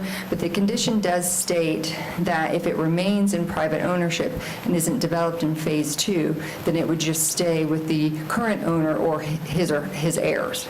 So we wouldn't have any concern over the boardwalk or the dock if Phase 2 is not developed. Right, okay. I just wanted to make sure, because I hear Commissioner Zembauer's concern loud and clear, that he's concerned that Phase 2 may not happen, and I want to know, why should that concern me? And I think it doesn't. I just needed to hear that out. Commissioner Zembauer? And so I can answer that. That is why I'm not willing to go to the ask of 70 units and why proposing 65. If it never happens, there's no sense giving the other 5 if it never happens, number one. Number two, this will give the developer some more creativity and availability to provide some more bordering, less impact to the wetlands, et cetera, by cutting the number back. I think I honestly believe the intent is to take Phase 2, but it's a moving target, admittedly. If we're going to get into Phase 2, then I think, at least for this district commissioner, and I think the public's benefit, removal of the dock, and I think we've even heard the applicants say they don't really want anything to do with it. They don't want the liability, they don't want the upkeep, the maintenance. And for those that haven't been out there, that part of the river, to even get to it, you're going to be many times walking up to your knees in muck just to get to it. So the benefit, I believe, is to the public, the environment, to the wetlands, remove it. Have it go away if that happens. Now, if Phase 2 doesn't happen, then we can't deploy removal of the dock and the walkway. Well, yeah. And so it is what it is. But my intent is, for face value, they're going to get phase two, and then we would be rid of the dock. And I'm ready to call the vote, Mr. Chairman, unless there's other inquiries. This is seconded for discussion. Under discussion, unless somebody else has something, under discussion, Commissioner Zimbauer, since I support what you're trying to do with the dock under Phase 2.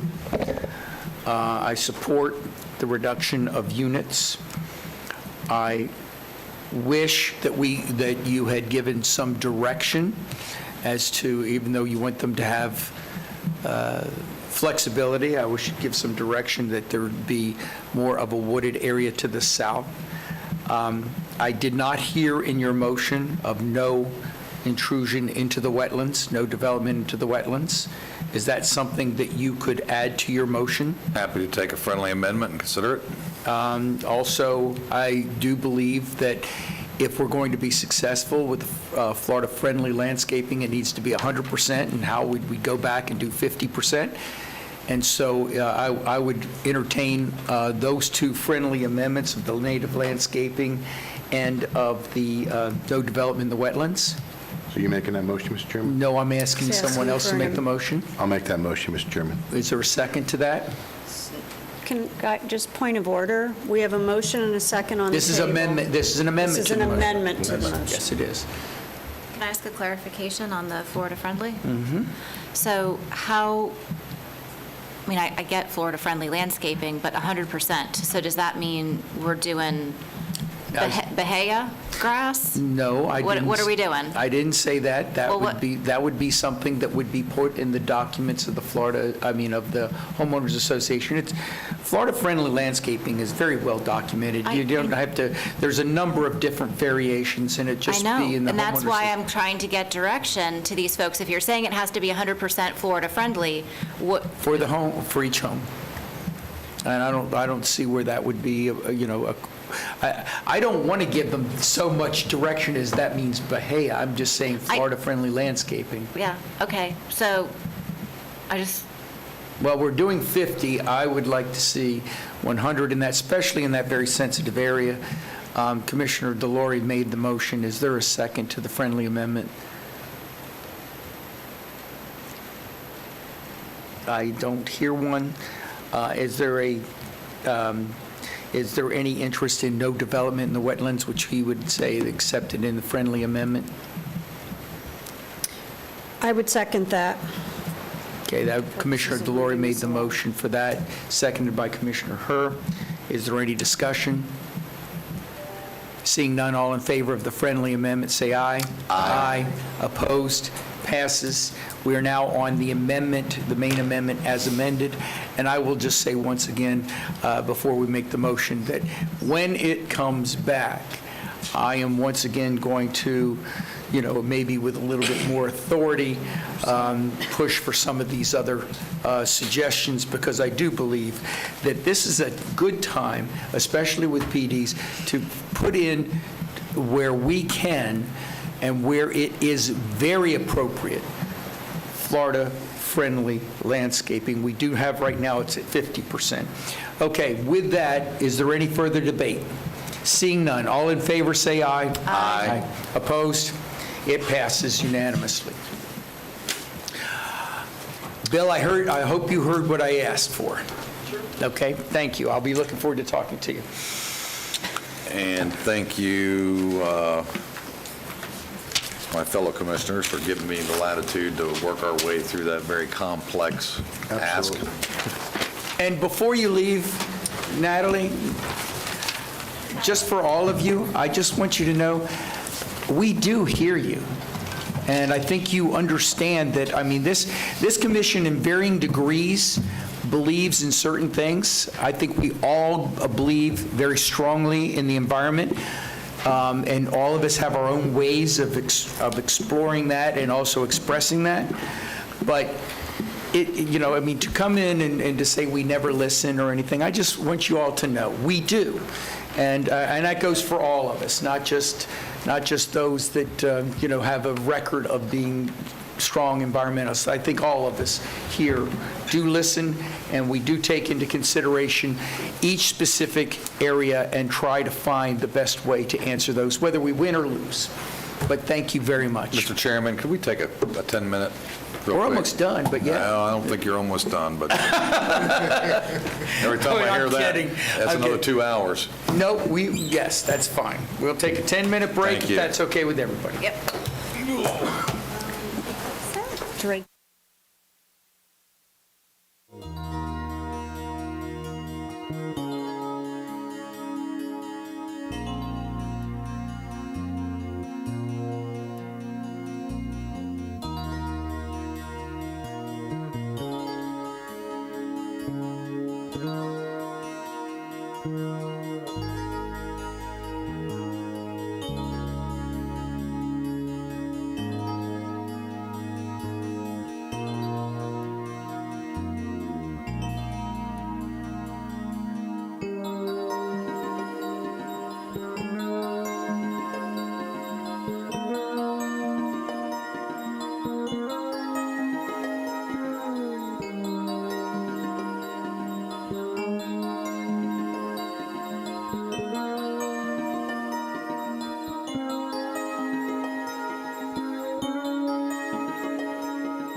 We have now finished the formal agenda.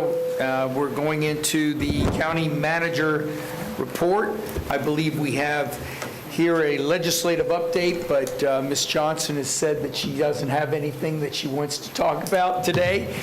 I will tell you, I believe if I can find it real quickly, that there were 3 pieces of legislation that the Florida Association has decided to be even more active on trying to, I'll find it later. We'll talk about it then. It's in here somewhere. Okay, anything else? Ms. Guillet? I left you up there just an update on the Emergency Rental Assistance Program. If you have any questions, you can give me a call. I won't go through the numbers. We're at almost 50% of this set of money's allocation. I do want to take just a minute and give you an update on the American Rescue Plan. Please, go right ahead. We received, an interim rule was issued about 2 weeks ago by Treasury, and I think I mentioned it at our last meeting we had just gotten it. It's 151 pages. We're still analyzing it. NACO's analyzing it. A lot of the Government Finance Officers Association is analyzing it. So we're getting our brains wrapped around it. It is an interim rule. It could change. They're asking for comments through this summer. But one of the most significant elements of it is the covered period. When we were first talking about this and in the legislation, the covered period begins, I think, March 3rd of this year, and it runs through December 31st of 2024. The expenses have to be incurred by 2024. And under the CARES Act, the Treasury was interpreting incurred to mean spent, out the door, done. Well, Treasury has a different interpretation with respect to this legislation because they are looking at this as a longer-term relief plan than the CARES Act was. That was a short-term relief.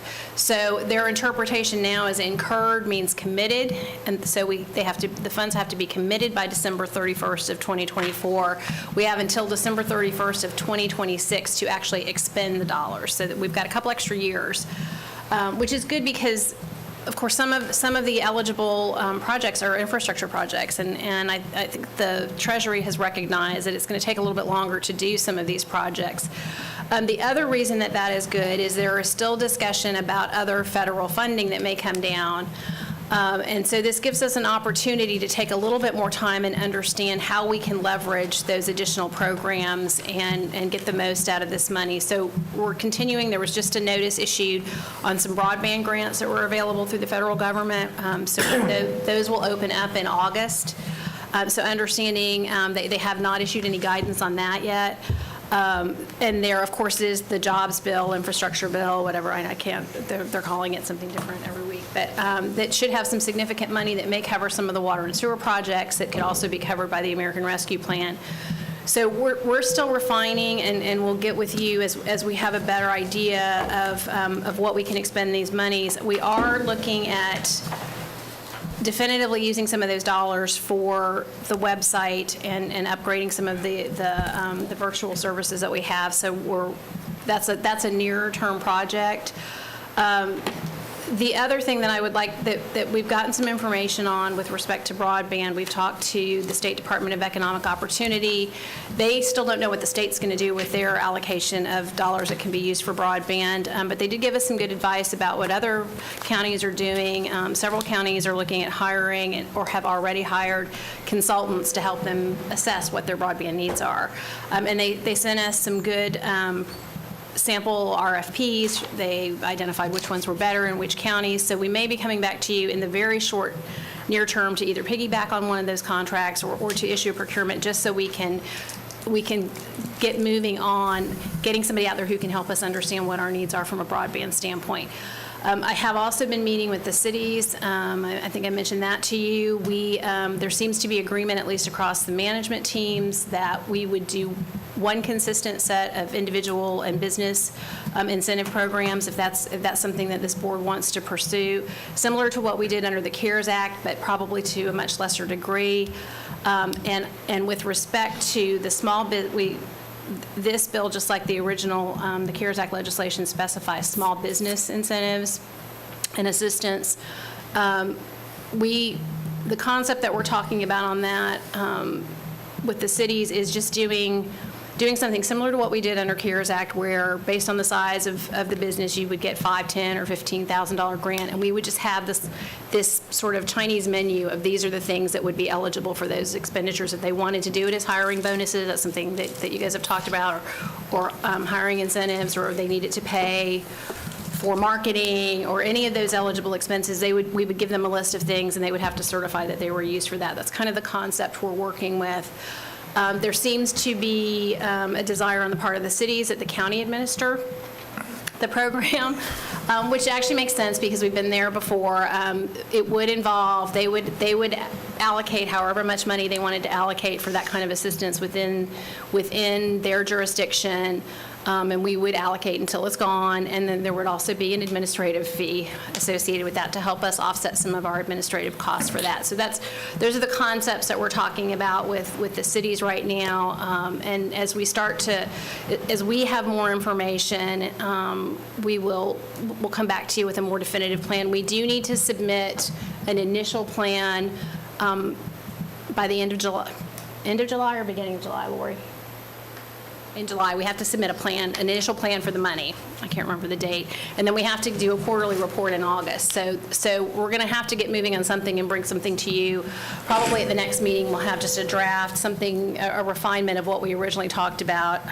It appears that we'll be able to make some changes to that as we move along, but we do have some paperwork and reporting that we're going to have to start getting to Treasury. So that's where we are. I know some of you have reached out to me. We've continued to talk about it. There are not enough good ideas for what to do with these funds. So please continue to share your good ideas with us. And as we get more information, it looks to me like these funds are going to be actually a little bit more restrictive than the CARES Act dollars.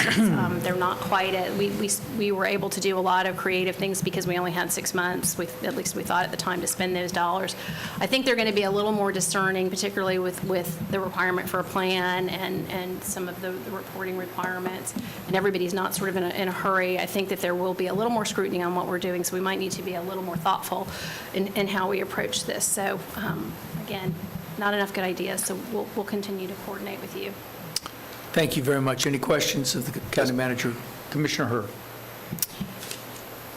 Given what you know today, can you give us back the document that we originally socialized in this meeting? Yes. With a red line through it? Yes, we're working on that right now, so yes. And so what's the timing on that if we're going to be expected to vote on that in June?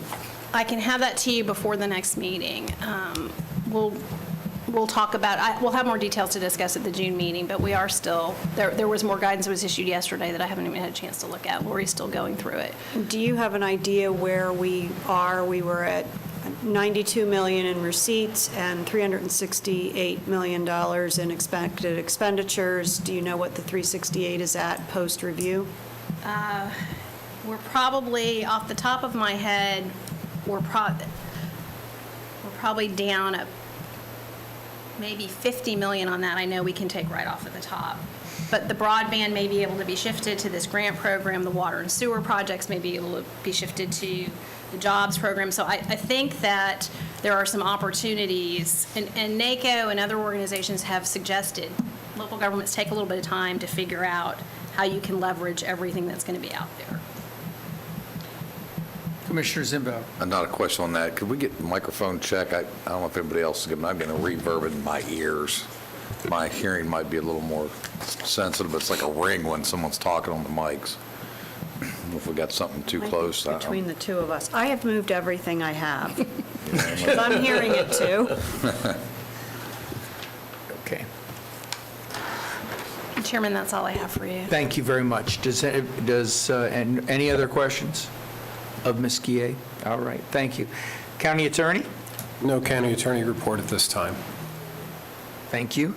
Future agenda items, and we all know that Melanie has been wonderful about sending out the notice, but is there any future items that anyone wishes to discuss right now? Commissioner Zimbauer? I've submitted mine in writing as the protocol dictates, so whatever I've submitted will go before our staff and I guess before us. As have I. Thank you very much.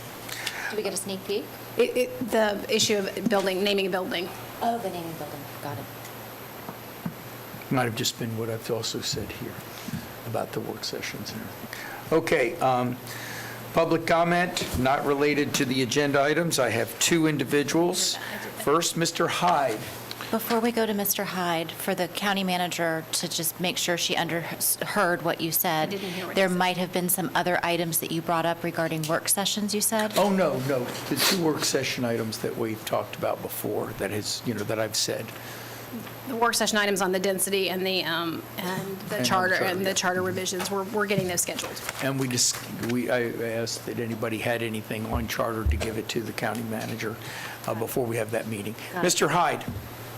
Sorry. No, it's okay. Good afternoon, Commissioners. For the record, Bill Hyde, 2379 Audley Street in Oviedo. I would like to extend an invitation to not only the commission, but members of the community, staff, to come out to the Oviedo Cemetery this week. Commissioner Delary comes and visits us every year out there. From I'll be today there. through June the 4th, 8 a.m. to 8 p.m. The Florida's Fallen Memorial will be there. There are 403 crosses representing the Floridians who have died in service to our country since 9/11. We also have 13 large crosses representing conflicts in American history. These crosses have the names of all of our fallen soldiers, sailors, and airmen. In addition, they have all the awards. If you come out, you will see Medal of Honor winners from Florida who have passed. So anytime you want to come out, there are members of our Legion Post 243 who will normally be there we call it stand and watch. You might call us tour guides.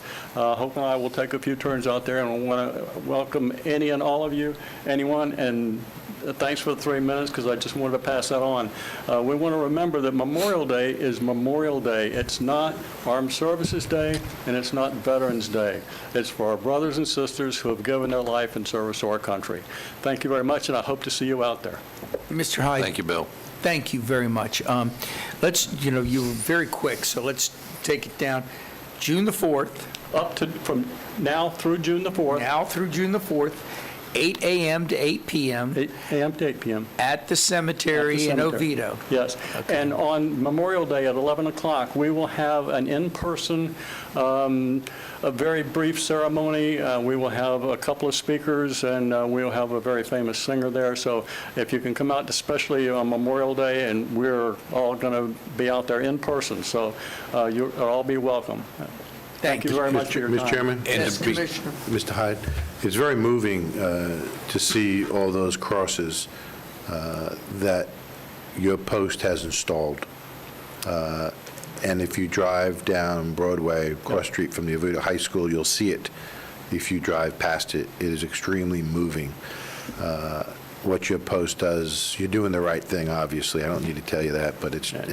I can tell you, I've gone there many times with my dad, and you don't leave with a dry eye. It's totally amazing. Yeah, we have had some visitors who will go unnamed that come in, make a little visit and leave, and folks that you would probably not suspect. Yeah. But one thing I do want to do, since you mentioned it, is we would not be where we are except for someone who is well known to Bob Delary, and that's Ingrid Berg. She horsewhipped us into having that all set up. So we all want to thank Ingrid. I also want to thank Steve Fussell in the back.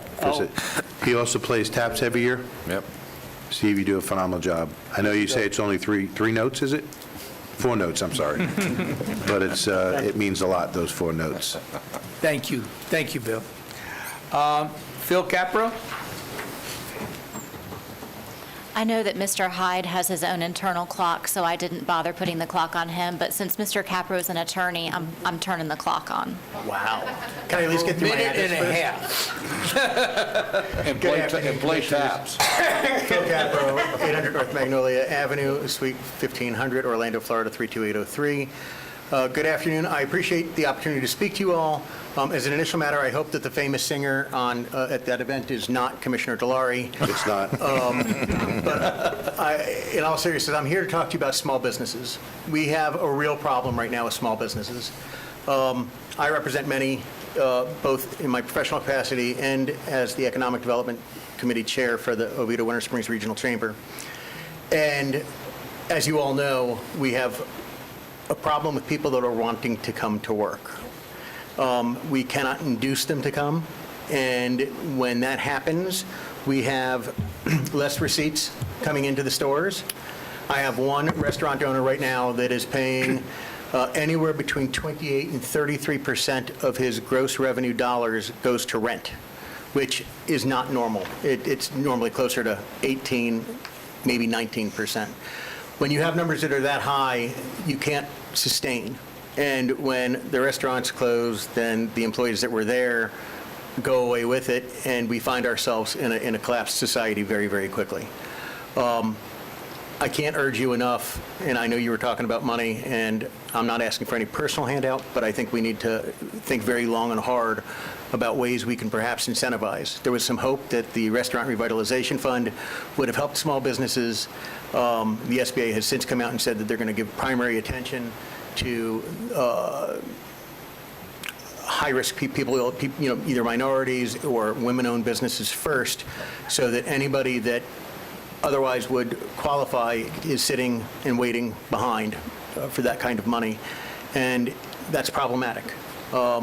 We are a county that relies on a workforce, and we need people getting to work, and we can't do it. We know the governor has said that the additional money is going to go away, and we're pushing, at least through the chamber, that if you see or get people that call to interview and then come in and tell you, hey, I'm just here because I need to try and get a job for unemployment, there's actually a fraud, waste, and abuse number you can call, and employees don't really know that a lot. But I would submit to you that there is a way that this county can help, either by reimbursing small business owners if they do decide to incentivize employees, and not in the permanent. I would definitely put a sunset on it, but we have to help people get through the hurdle, because there has been so many handouts at the individual level that people are just accustomed to becoming dependent on that, and that's not a good way for our businesses to be running. So I would ask you all as a commission to take that up perhaps at your earliest. Thank you. Thank you. Thank you very much. 5 seconds. It's amazing. Well done. You don't have to use them. Son of a rabbi. That's fantastic. I think that our staff is already starting to consider that as far as this, because, it is clear that from the past that getting people back to work also includes getting them wanting to come back to work. So I think that that's something that we do need to put into our relief program. Okay, with that, is there anyone else, public comment? There she does again. She waits to the last minute and then brings it up. Just recognizing the way you are. No, I just got my email checked. I was talking about... Okay, wait a minute. Wait until you get there to start talking. Wafa Esposito, 5040 Hawks Hammock Way. Wafa, pull the mic down closer to you. Yes. There. Thank I you. was wondering why, I just received an email from Catherine Valentine. I think it's under Mr. Harris. She works under Mr. Harris. And I know all of you remember 3 years ago when we started talking about flooding. So there is this study, and I see that the invitation for a public meeting is in June 3rd. That's way too close. I didn't see it advertised. Wouldn't you think that at least they would have reached out to those communities that have been affected? I don't know what was the criteria. I asked her about the criteria. So I'm just afraid that this meeting is going to be 2 or 4 people again. And this issue is much bigger. I know you are doing your part and you're doing a lot.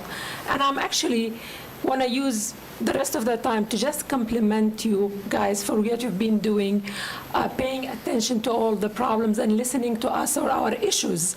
And you're taking actions. But I think this meeting here needs to be more inclusive, so this is number 1. Number 2, I have a feeling that this Florida Florida native plants is not that well understood. And I was wondering, when a developer come to you, someone would approach him and say, have you heard of this? I mean, what's your thought on it? How much you can incorporate that? Because it will really mesh with our community, with our county, and those big projects. I can't expect it in the MI Homes project, but definitely in a big project like today, they can give it a big thought. So maybe we can grow for the future a senator for our great-grandkids one day. We can't keep just building the same way they're building now by clearing all the trees. I understand there is engineering plans needs to go, but there is a lot of communities built in Florida that I saw around trees. So this is something dear to my heart. I hope it is dear to your heart too. I see a big change in that direction. So please make it happen. Also, the Florida Water Star program, I had lived in a community where the Water Star program started 20 years ago, which really means selling faucets that can drip less water. It's as simple as that. We need to start looking at all these things to protect our environment, especially now that there is so much demand in wanting to live in Florida or building this area. Remember one thing, a tree cannot be 100 miles to contribute this carbon footprint for trees. The tree has to be around where we live to benefit from it. We breathe the tree. We can't send our breath to the next county to get some oxygen. So having said that, thank you for the time, and I intend to come public hearing at the end so I can kind of express few thoughts to make this community a better community. Thank you so much. Thank you very much. Mr. Chairman. Yes, ma'am. Ms. Esposito, I just wanted to let you know that our community information team did advertise the floodplain meeting on social media, both the Nextdoor and Facebook. Yeah, So, I thought I was expecting, I'm sorry, maybe I was expecting a letter or something. It's I okay. don't think we have the money to mail It's fine. everyone. But they did attempt to put it out as broadly as they could. I will today post and see if we can get. Thank you very much. You want. Thank you. Okay. We're now going to go into commission district reports. Commissioner Zimbauer. Thank you, Mr. Chairman, fellow commissioners. First thing I want to share with you all is something we not always get the opportunity of hearing, which is a letter of appreciation. This is from Gregory E. and Irie Morris at 1211 Cochran Road in Geneva, my district. This is addressed to Seminole County Manager Nicole Guillet. I would like to thank you and your staff, especially in the building division, public works, and the property appraiser. We moved from Bradenton to Geneva, Florida, and your team ensured the home was built to code. The building director and staff would always quickly return calls and assist from answering questions to immediate on-site review of areas I had concerns with. The Public Works Department assisted in stormwater runoff along with the engineering department. Our property had serious erosion issues from rainwater runoff from Cochran Road. The property appraiser's office helped with my portability exemptions, senior and disabled veteran exemptions, all completed online. My wife and I love living in Seminole County, and we are very thankful that the county administration and the county's entire staff are the best we've ever had the opportunity to work with. Customer service and a desire to excel in each department is very evident and appreciated. Below are the names, a few of the names we would like to recognize as stellar performers. Mike Pacera, Nick Bowden, Steve Burris, Sheila Salisbury, Tia Welty, and J.R. Bidd. Signed, Mr. Gregory Morris. Very nice. Thank you. We don't always get that interaction. Wonderful. So thank you all staff for helping that new resident in our community in my district. We appreciate it very much. On May 20th, we had the San Lando community meeting, San Lando Park for Lake Dot and Lake Wildwood. I want to take a moment and thank our Parks and Recreation staff for a job well done, good presentation. The community was thrilled to be engaged and understand that we were able to finally get FDOT as contractor to vacate the park. Now we're going back through restoration and doing some improvements and getting things back so the community can enjoy it. And I would also like to thank the Sheriff's Office, who has been working in that park for helping police some issues that are not wanted within our community that are coming out from the outside areas. Also, on the same note, I want to thank the Sheriff's Office for dealing with the issues we've had at Wayside Park with overnight camping, long-term camping, people living in the Wayside Park area and not paying the appropriate payments they're supposed to access for overnight camping and so forth, so we appreciate that. I'm sorry, are you talking about the Wayside Park that's by I-4 on the river? No. I'm sorry. Wayside and over in my district, which is, I get the two mixed up. Okay. The one in my district on the St. John's. Okay. But there was some issue at Wayside I came to understand through that conversation. In fact, one individual from Wayside just relocated to my district, so they left from that district to my district with the camper and set up for a week or two. So we appreciate the Sheriff's Office dealing with that. Things going on at the zoo. The zoo is doing a great deal of improvements they've got underway and planned. Zoo attendance has been up as compared to 2019 even. So it seems that with things getting back up and going, a lot of people are interacting with the zoo, so that's good news for the zoo because, as we all know, during the COVID downturn, they were concerned about making sure the animals were cared for and fed, and so we're in pretty good shape there. Airport is starting to see some increase, as we're all hearing on the news. The airlines travel is increasing, so Allegiant is seeing some uptick in that area, so we're very happy and pleased for that. We also are going to be in the Regional Affordable Housing meeting later this week, and I appreciate our staff who has interacted with some of those folks as we continue to deal with the issues of affordable housing in this area. Also want to just address real quickly the mask motion that was made back at the last meeting that the governor has now taken care of and done away with the mask, but I just wanted to make sure that everybody was aware. I think it was distributed this week to our fellow commissioners, that we have now hit over 50% vaccinated, and we've had a 30-day trend downward. And had we been having that discussion today, we would have had the discussion to remove masks instead of the June date. So I want to take a moment and again thank our staff, also thank the news media for getting the word out, as well as thank our community who's done such a good job in doing the best they can to be respectful of each other and get their vaccine and do the right thing. So with that said, that's all I have. Fellow commissioners, thank you all very much. Thank you very much, Commissioner Zimbauer. Commissioner Lockhart? Yeah. I have two quick things, and one that is probably not going to be too terribly quick. The first is, wanted to let you all know, and I didn't know when the girls were going to be on our Zoom meeting, but we had two members of Troop 4115 join us today for their Communication Merit Badge, Carla White and Kaylee Patterson. Their Scoutmaster is Melissa Carroll, and they reached out for an opportunity to do that badge virtually. So they were with us today online. We just didn't know it. So thank you, girls. Hope you had a great time. Hope you learned a lot. Sorry, girls. Yeah, sorry.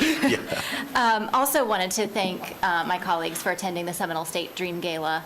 It was a phenomenal event. Your support means so much. We do so many things with the college that Commissioner Zimbauer, we missed you. Yes. But prior engagements, unfortunately. yeah, well, those things happen. It's a great outing. You're absolutely correct. It was really well done. And I don't have numbers yet. I would love to be able to share them, but I think we did very well with fundraising, which is, of course, the purpose of raising funds for Kids for Scholarships. So the other update that I will need to share with you is from our Public Schools Facility Planning Commission meeting. There, in quick succession, there was a PTAC meeting, and then there was, the PSFPC was scheduled. There was a little bit of time for there to be some socialization of what the PTAC did with the school board's recommendation. And for whatever reason, our timing of this discussion didn't happen before the PSFPC meeting. So the PSFPC voted 6-3 to bring back the school board's language to our respective boards. It was requested that our board take that up first, not because our vote means any more than anybody else's, but because of an order of process. They just felt like that would have to start the ball rolling somewhere. I know that the school board is taking up the topic in general, the two different motions that were made, and you all were emailed this information from our staff, so you should have both motions. They're taking it up on June 1st, so they'll be talking about what might be in sections 11 and 12 that they may be willing to maybe even have to be rewritten in some way, shape, or form. The county manager, going to have to ask her and rely on her to really make sure that that all of the parts and pieces that need to be put together to make this work, I'm going to ask her to carry that mantle, because it's so critical that we have some movement on this, and I'm concerned at this point that if we're just going to wind up having everyone take their ball and go home, and we'll be stuck with the current interlocal agreement for some time. So, we have phenomenal staff who have worked very, very hard and very diligently to try to get all of the technical pieces together. And I think they've done it kind of in hot potato fashion, because they have watched the conversations of this board, and they have felt, I think I'm speaking for them, but a little bit hand-tied. So I'm going to ask the county manager to own it moving forward, because they're just, we need some creative legalese thinking. Mr. Chipok had some great suggestions in a meeting that we had for follow-up. Without having this board reviewing sections 11 and 12 and what the school board was proposing, there's no movement forward without doing that at this point. So I'm happy to turn it over to anybody if they have something else they want to say, but we'll know a lot more, I think, from the school board after June 1st. So I have some inquiries along that line. Commissioner Zibauer? So I've listened to the entire painful recording and tried to understand who was speaking when, because it's not always real clear, background noise, and I think some people were attending via Zoom or remotely. And so it seems to me that there's an acute awareness that was discussed at that group, that where does the circle end? Meaning, we have all these different boards that have to weigh in. And so if we have a certain aspect that we desire, like or want added or removed or whatever, and we do take that action as a board, it goes back, then everybody else has to agree to that. But if one of the other municipalities has a change or a request, then that has to come back around. So I think from a mechanics perspective, we need to find a way to shorten that process. I know each of us have a liaison. Some people have more than one person there. There's only one person for the PSFPC. Well, I can only go by what I heard on the tape. But Well, some people brought their staff with them. Right. For whatever Sure. reason, our folks weren't available. Okay.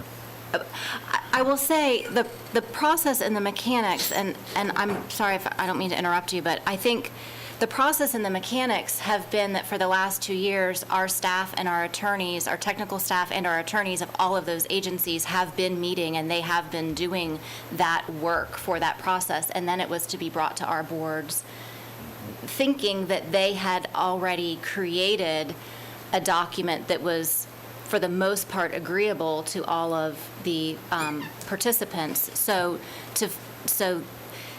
what's agreeable has changed, even, from different cities' perspectives. I think they've kind of changed their opinions because some were very agreeable and now they're not. So I can't explain that.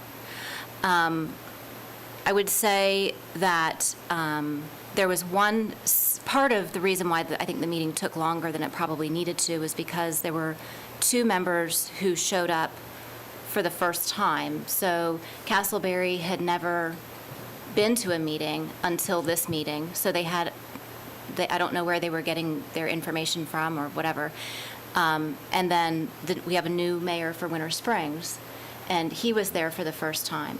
So I think, particularly the mayor from Winter Springs, he was drinking a little bit from a fire hydrant and only, brought with him what he was told. So trying to get 2 brand-new people up to speed in a process that's been taking 2 years is just unfortunate. So I don't know if that helps at all. Well, I mean, Commissioner Zibauer? I think that maybe it does, maybe it doesn't, but and I'm going to be very direct and very pointed that this board took action and gave direction to our liaison. There was a motion made. That motion was to move forward with what was being discussed or presented at your meeting. And our liaison decided to vote to move that forward. And I just got to say, I'm somewhat disappointed because the board gave direction of what our position was. I understand, and I think I understand what your position was based on the motion that was made, and I think it might have been better handled if, in hindsight, just simply saying, look, I've got direction from my board, this is what I've been given direction to do. Instead, we were considering forwarding something that this board had not even heard of their changes that So let me tell you what the motion the school was. board Hold on, we'll let him finish. decided at your meeting. And during that, you actually questioned, well, based on the motion, I guess I will vote to move it along. So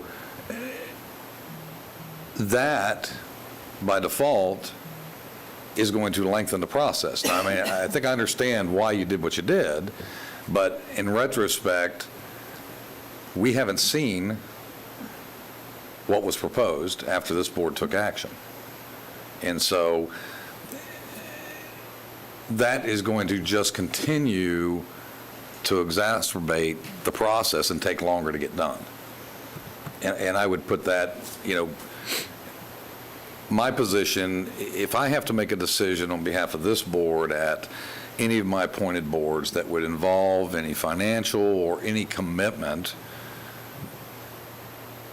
I am not going to vote on something that my board has not approved. I will discuss that with them. I will defer and say, look, that has not been discussed with my board. I need direction from the board to do that. And so that's a concern I have from that aspect. Commissioner Lockhart. Sure. So, and I'm going to tread lightly because I don't want to throw any of our staff under the bus because that's not my intention. But it is obvious to me from reading the minutes and seeing the email traffic that there was an expectation, again, that our staff was going to talk to every commissioner about the school board's language and bring it back in some fashion, whether it was through the county manager or through staff representation. That email with that information did not come out to us, and every one of us got the information and got the school board language Monday before our last board meeting. I don't know how many of you had a chance to see it, read it, not sure. But I had no opportunity to get direction from this board before this PSFPC meeting. I understand, and I think I made if you've listened to the tape, you heard that I was very upfront about the fact that my board proposed language. The motion that was made clearly was not this board's language. And when you listen to all of the rationale for why the school board has concerns, when they made their alternative proposal, it didn't seem to me that it would help our cause to get to an agreement to just say, sorry, I can't participate, I'm going to have to sit this one out, and because I don't have direction from my board.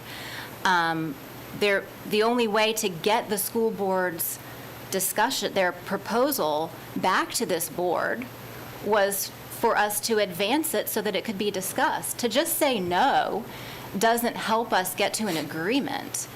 And, I certainly did not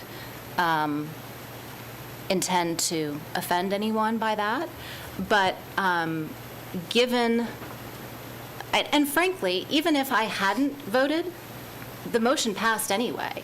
So we would still be looking at the school board's language. No, and I can appreciate. Wait a minute, Jay, excuse me, Commissioner Zimbauer. Let's let Commissioner Lockhart, Commissioner Delory's asked for next, and then I will recognize you, please. So I think, we're in this situation, again, where, for whatever reason, there's a dynamic at play where our staff feels, kind of uncomfortable even having this conversation with each of us because it has become so contentious. And we need to get past that. We need to let them know that it's safe to have this conversation with us, for one thing. And frankly, there are folks outside of this process who are attempting to influence people's perspective on any agreement we may have.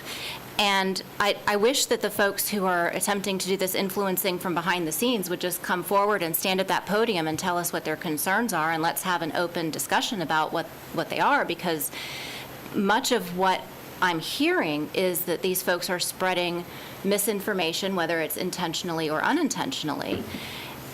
And it's making it, and that was, if you heard the tape, you heard that discussed. So I would love us to, instead of pointing fingers and blaming and mad at me because I didn't do what the three of you wanted, this community deserves for the 7 cities, the school board, and the county to be able to have an agreement. There are, how many counties, Paul, in the state of Florida that have concurrency and interlocal agreements? I'm not exactly sure, but a lot. Many. Of the 67, I would say at least half. At least half. So why 30 or more other communities can figure this out, and we're having trouble in a county where we talk about how collaborative we are and how much we support one another? I'm perplexed. So I want to get the conversation back, I want to get it back on track, and I want to look for a solution. Commissioner Delory and then Commissioner Zimbauer. Thank you, Mr. Chairman. I can tell you from my past experiences working on regional boards, and I know I've brought to us some issues when it comes to Sunrail and even Metroplan, that while I sit on those boards, I've told those regional people that in order for me to make this vote, I've had to get authority from my board to figure out what the board wanted to do, because I represent the board, and I represent the will of the board, not the will of one commissioner, how I think. And I've said that to you all many times, and I've been able to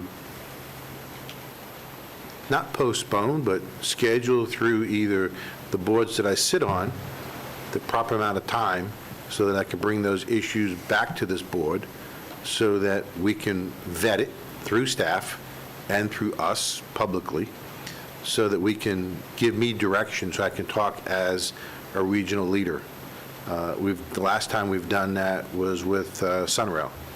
And there's going to be another Sunrail issue coming up, just FYI, and that is with the Brightline agreement. So be prepared for another conversation in order for me to vote representing you all when it comes to Brightline, which is going from Sunrail to the airport and to Tampa. I'm going to need direction. But the reason I'm telling you this is because while I sat on the Sunrail board, I've told them many times, when it comes to big decisions like this, just like the interlocal agreement with the school board, in order for me to cast a vote, I refuse to cast a vote until I get direction from our board. And I've done that by coming back to this board. We did have a discussion. I can't tell you when we had the discussion, but it's about a month or two ago, right? Is it about 2 months ago maybe we had a discussion?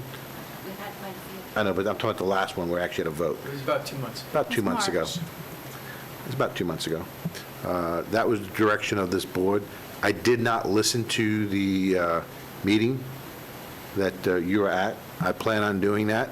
I couldn't do that remotely because I didn't have the link that we had. VPN. You had to do it through a certain drive. I didn't have access to that.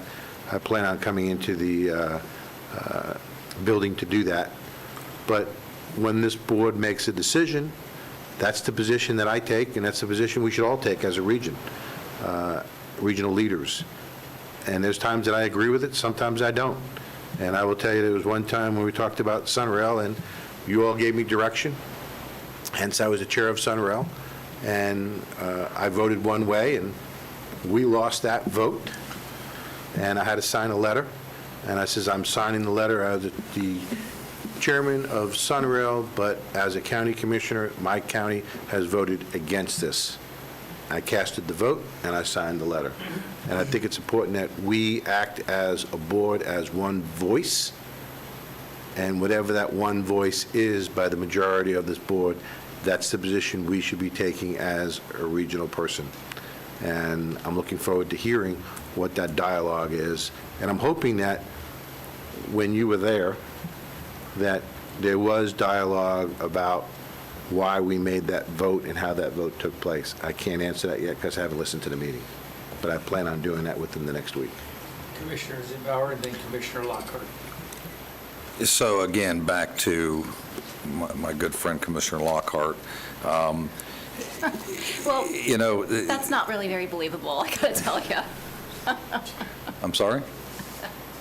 Go ahead, Go Commissioner ahead. Zimbauer. I disagree with everything you've just indicated to this board.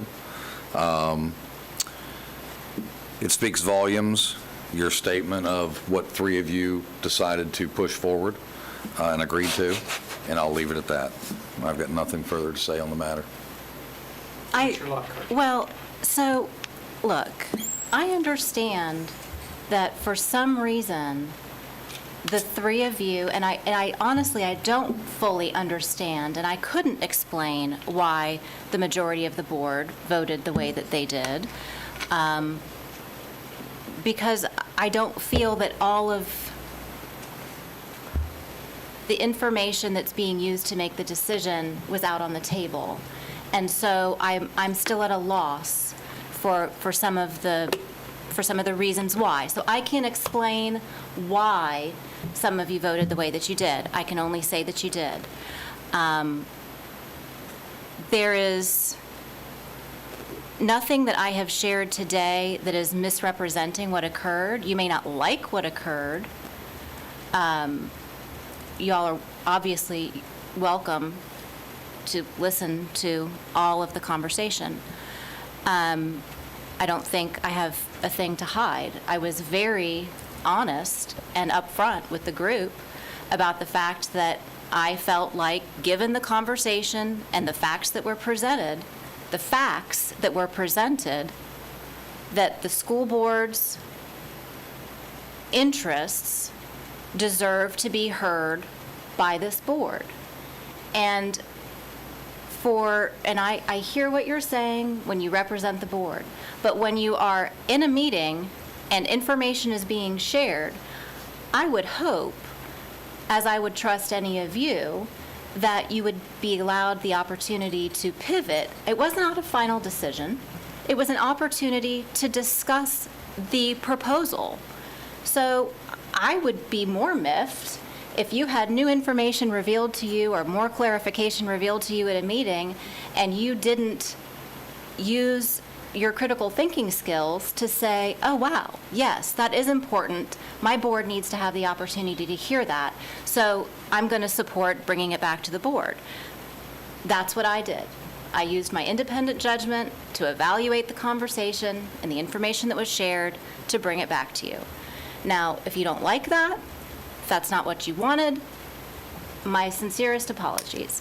But I'm not wired to be a rubber stamp and sit there and say no, no, no, no, no when someone has presented new or clarifying information, particularly since it was not binding. It was to bring it back. And I would like to also ask how many of you have gone ahead and asked to have meetings and briefings with staff on the information that they sent. Because frankly, if they're sending you the information and you're not responding to them or asking them for briefings, then how are we supposed to move anything forward? I mean, it's easy for you all to say, you didn't do what we wanted you to do, little lady. But the reality is, I did not say that. that's how it's coming across. what I said. Well, I'm telling you that's how it's coming across. That wasn't my intention. Well, I appreciate that. But there's a reason why every single one of us are on some of these boards representing this county, representing this board. And in my experience and being in the room, I made a judgment call that it was the best interest of this community for us to have the discussion and entertain the school board's concerns. And I would do it again. But Commissioner Hurd. Thank you. I actually think we've lost sight of the mission.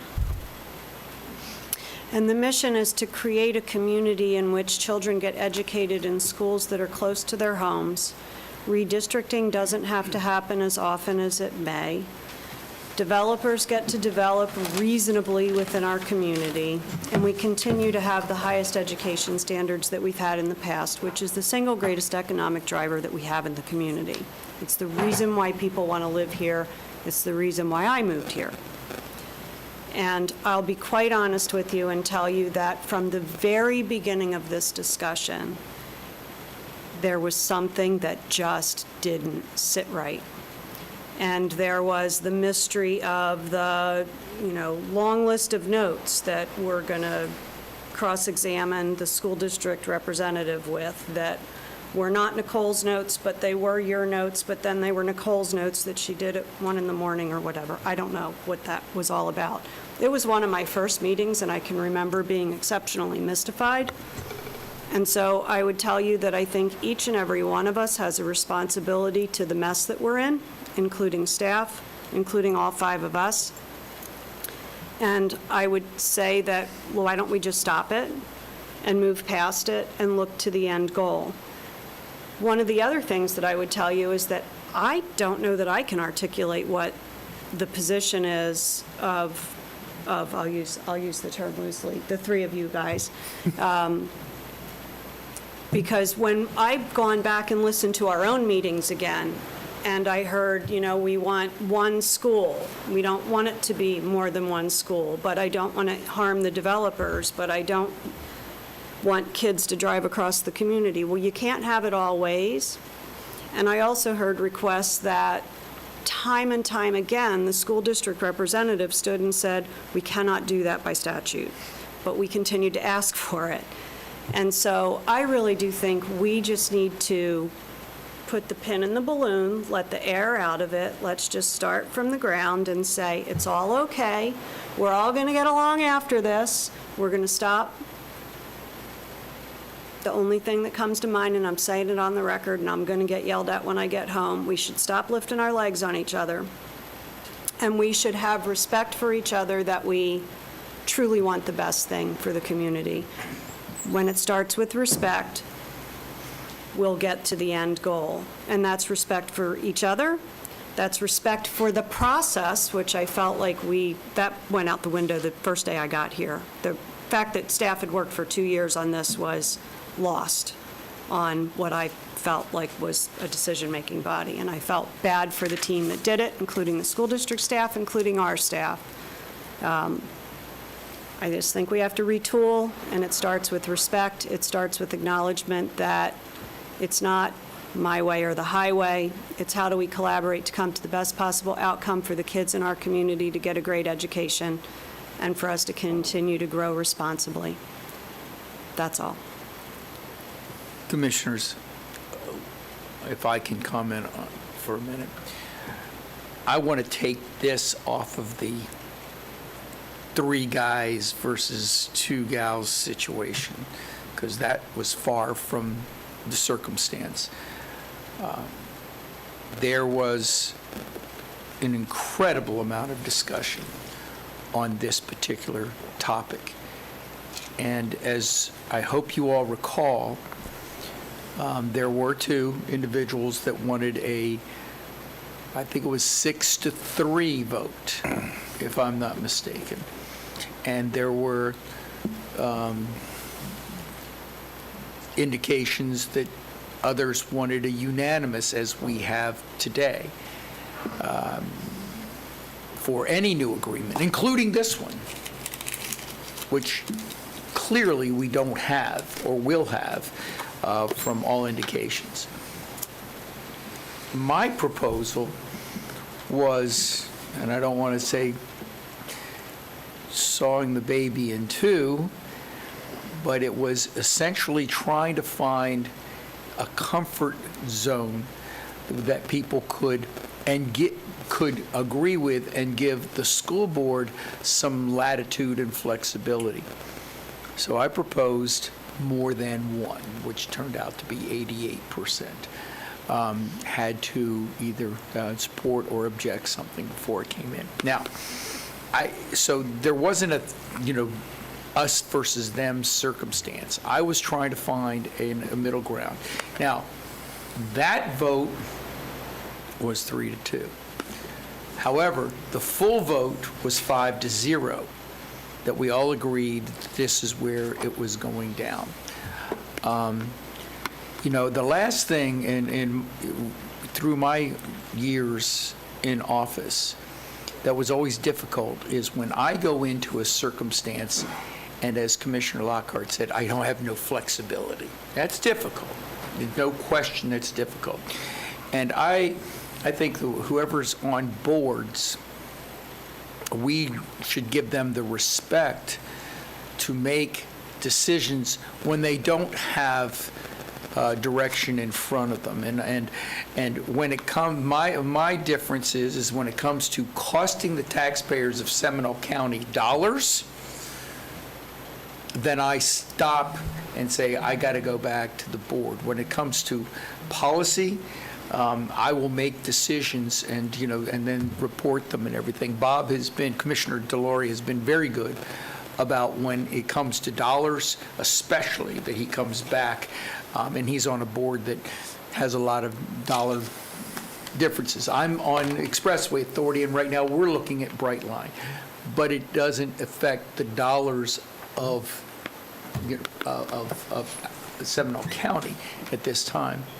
I think the difference here, and maybe why there might be some concern, is because there was a policy decision, and that the policy decision was that we were going to go for 88. From what I understand, if I'm not mistaken, and I have talked extensively with the staff about this, I felt no uncomfort or discomfort in talking with them, unlike that may have been suggested, is that it was, some were providing a 66%, or 3 votes, or majority. I think that's what I was told, that they wanted a majority, and so that certainly didn't fly.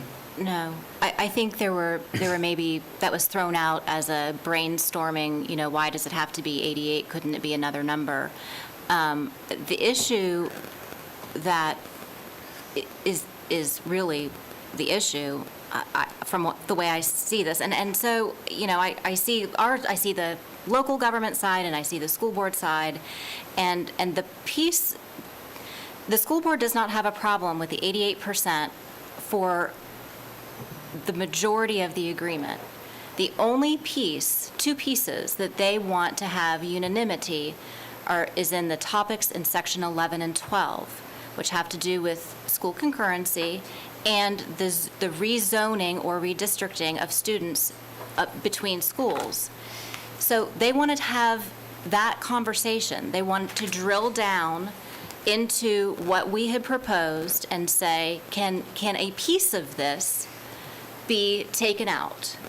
And it is a complex issue. It is not an all yes or all no issue. And I will say that as a former school board member, there's a lot more that goes into selecting where children go to school than just geographic location. They have a very difficult balancing act with socioeconomic status, which ties directly to our consent decree.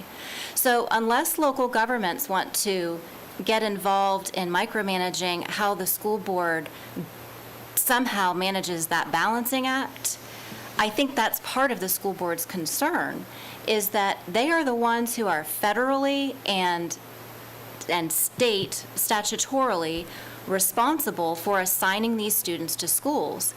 And their concern, and I think it's worth us hearing, which is why I voted to bring it back to us, because I don't think as a board we are completely unwilling to hear their concern, is that there be some element where their responsibilities are still protected by 100% vote for any of those changes. So, well, no, I mean, I just want to... I just want to finish what I was going to say. Well, I mean, that's what the issue is. And so I don't...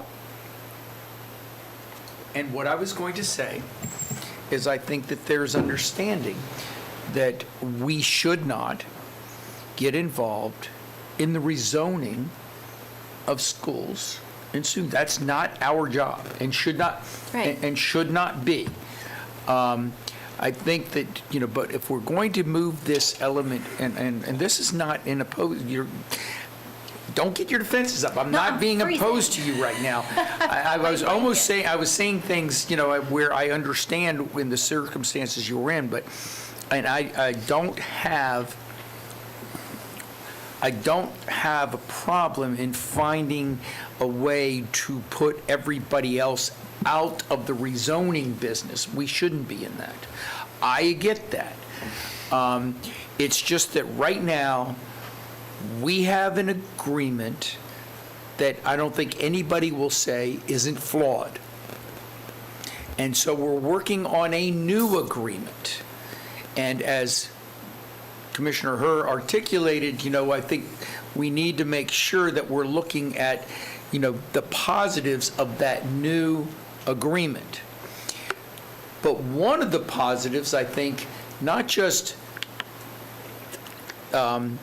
the three members that voted for my amendment, but I think others see as an advantage, is outside of the rezoning. Because I'll give you that. I do not want to get in the rezoning. That's not my job, and that I was not elected to do that, and that's with the school board's election. But any other circumstance in that agreement, I think there shouldn't be anyone, including us, that has a veto. And so, I'm worried more about what we go forward than what has happened. I'm trying to find an agreement. And that agreement, I think we're closer than people want to admit. I think that one thing that is concerned is that from the standpoint of commissioners is that we did make an agreement. It passed 5-0. I bet the one amendment was 3-2.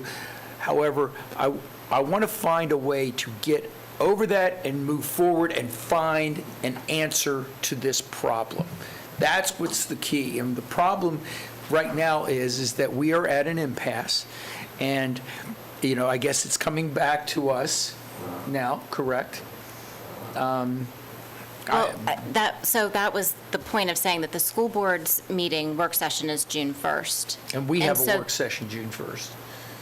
Do we? Do we? No, we have a No. work session Oh, June 8th. That's right, I'm sorry, my bad. So the Not on that, just to be clear. No, it's I on the understand. topic, We yeah. got- So the school board's representative is going to, and school board staff are going to walk through all of the details and see if there's an opportunity for there to be some changes in some language in 11 and 12 that might make it a meeting in the middle.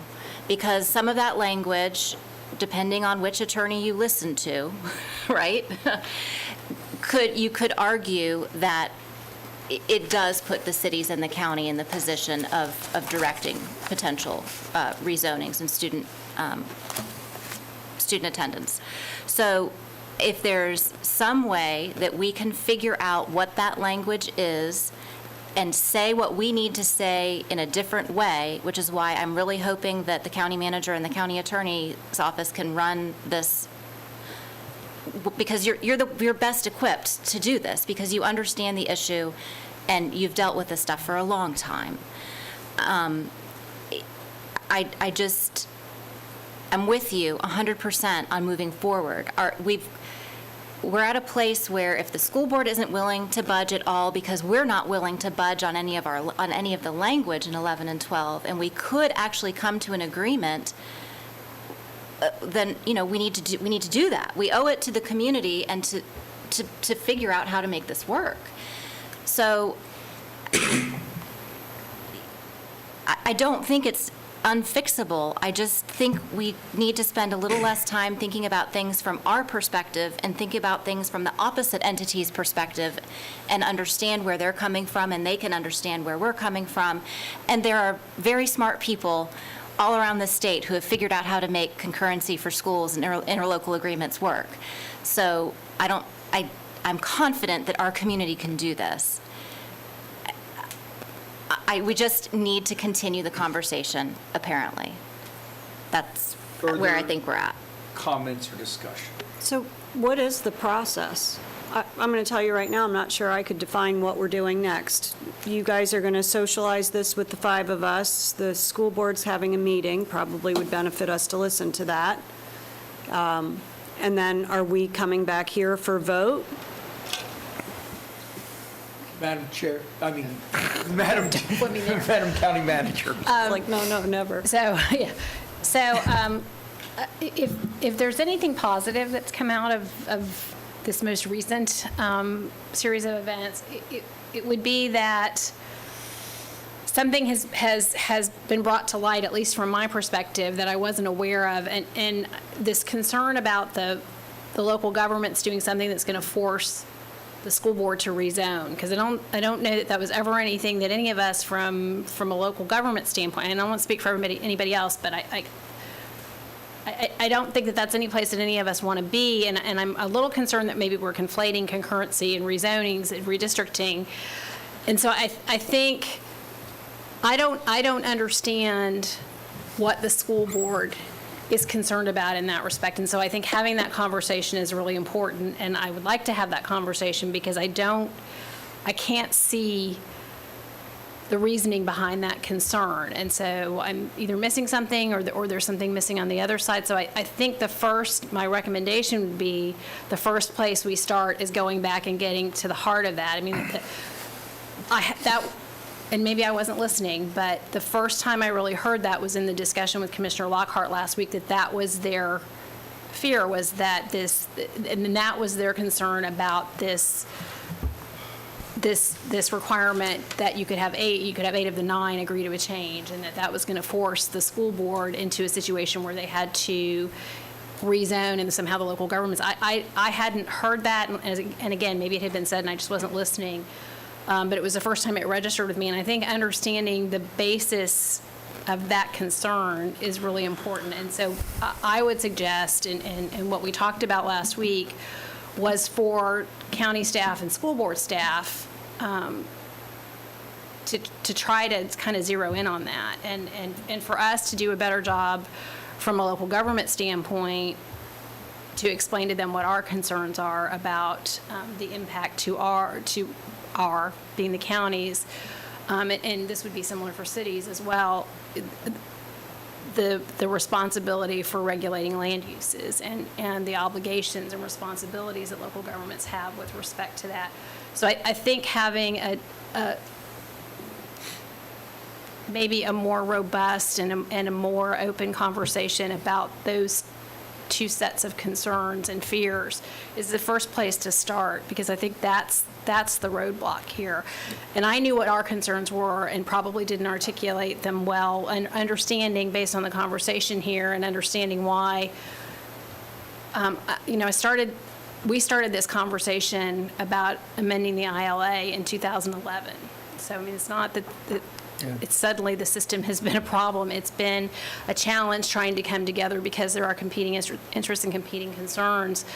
I'm happy to hear that there's an openness, as Commissioner Lockhart explained, on the school board side to kind of try to drill down, and I think we're willing to do that. I'm certainly, with the board's authorization, to sit down and try to drill down further. I don't want to, I mean, this board needs to tell staff what you want us to do. Has the decision been made based on your last action, or do you want us to see if there is some way to address all of what we think are the issues? I mean, we may get the issues wrong again from a staff standpoint, but we can try. So, Commissioner Zimbauer so I don't know if asked, that answered your question about Well, it process. didn't, so- I'm sorry. was that, Mr. Herr's not done yet. was that a question? I Okay, appreciate that's what being I'm just able to trying to say. continue. I think it would be Commissioner Herr? helpful to continue the conversation. So, from my perspective, there's no confusion as to what we want to happen, right? We don't like the current ILA because it's unanimous, and that's, right? So we want that changed. I know that, just from the vote that we did. I heard loud and clear that the current ILA does have the ability to zigzag kids all over the district because it's contiguous to the entire county, certain levels. So we don't like that. So we know we want better, and the school district has reason to change it based on legislation that's happened that made the current document outdated. And so we at least need to fix that, right? So from my perspective, we do want to find common ground. Maybe the striving for perfection is going to get in the way of progress, and we should all acknowledge that let's start to make movement. What I think you would want from us is a commitment that once you have direction from us at this stage of this game, because it's not early in the game, it's late in the game, that we don't come up with a new issue that we want you to address after it goes through this whole process and it comes back here. Totally agree. And I would ask that from you as well, from our staff. You can't come up with new stuff, and you and I had this conversation in my office the other day of you can't ask for new Christmas presents after Santa's already arrived. Too late. Wait till next year. So that, I think we have to have that commitment if we want to advance it, as do the other entities. It would be beneficial for me personally to understand how we had one of the entities do a complete 180 on their decision-making. I would like to understand that better, and I'll be reaching out to them to figure that out. Because, again, for me, the mystery behind this is that piece of it is harder than the agreement. Commissioner Zimbauer. So to the point of issues changing is actually spot on when you have 9 partners, Yep. of which some haven't even taken this up. I don't know how you avoid considering other positions or other changes or concerns that another body or one of the other partners would desire or bring to light or so forth. As far as my fellow commissioner not knowing what the issues are, I don't know that I could make myself any more clear that it is the unanimous issue on those two topics. It's quite simple.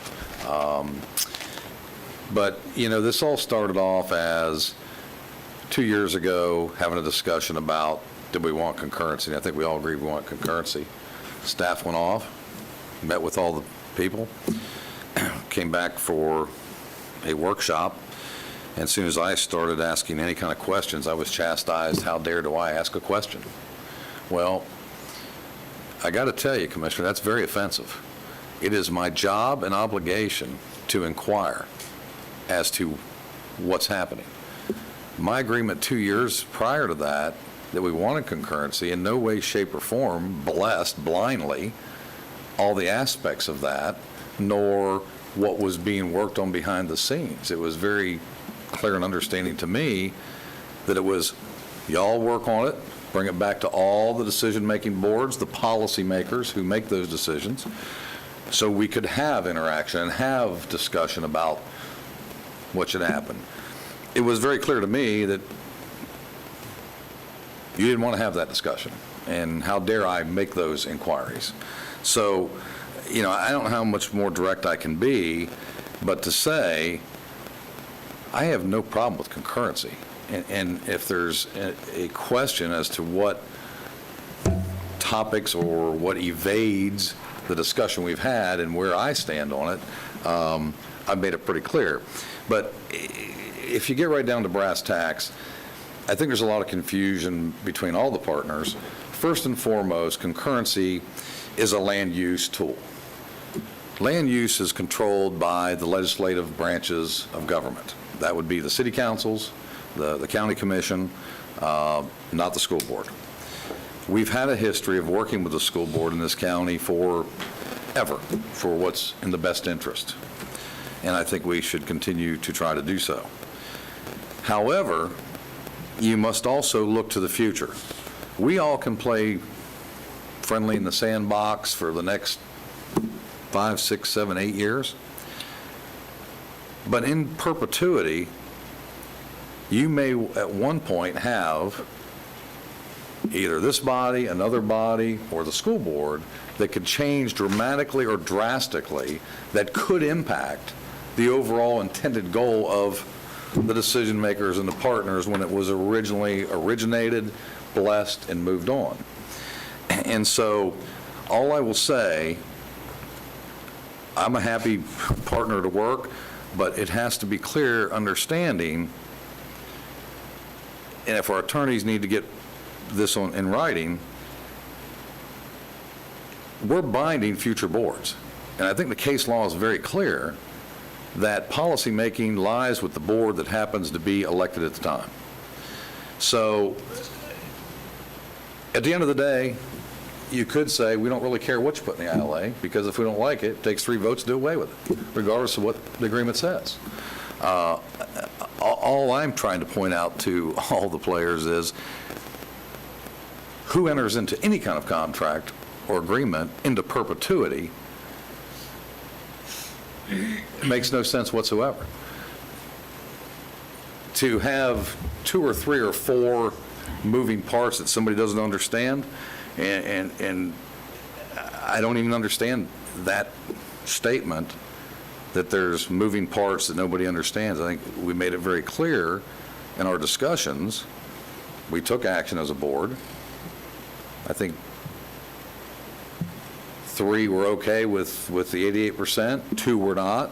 Ultimately, we unanimously pushed that along.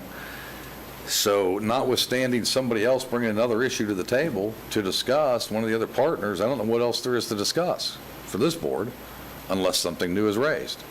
Now it sounds like there is something new raised at the school board, so we have to continue to go back through that, which means all the partners will have to go back through that as well. Commissioner, I'm sorry, I don't want to interrupt. Commissioner Zimmer? I'm good. Okay. Listening, I think that I do hear some commonality, and maybe I'm wrong, but I do hear some agreement here. I don't think we want to be part of any understanding our position, understanding our responsibility. We don't want to have any part to do with rezoning of schools.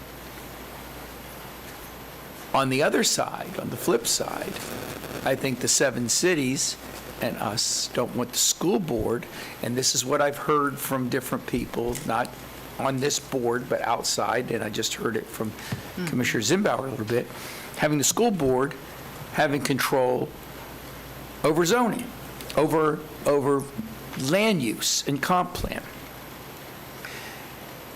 And I think that the school board would probably agree. And I kind of put this on the thing, when I was looking at more than one, what if we had this agreement when it came to the sales tax? And Winter Springs decided that they didn't want to do it. We wouldn't have gone out and done it at all. I think it's important that, you have some flexibility. And the fact of the matter is that in the context of that flexibility, Madam County Manager, I would be happy for our staff to work with the school board staff on finding a way that this agreement does not put us in a situation where they're dictating land use and we are dictating rezoning of schools. Now, there's got to be a way to do that, because as Commissioner Lockhart has asked, our attorney, there's 30 or more counties that are doing that now. But we have had this agreement for a long time. And we're looking at probably having this agreement for another long time.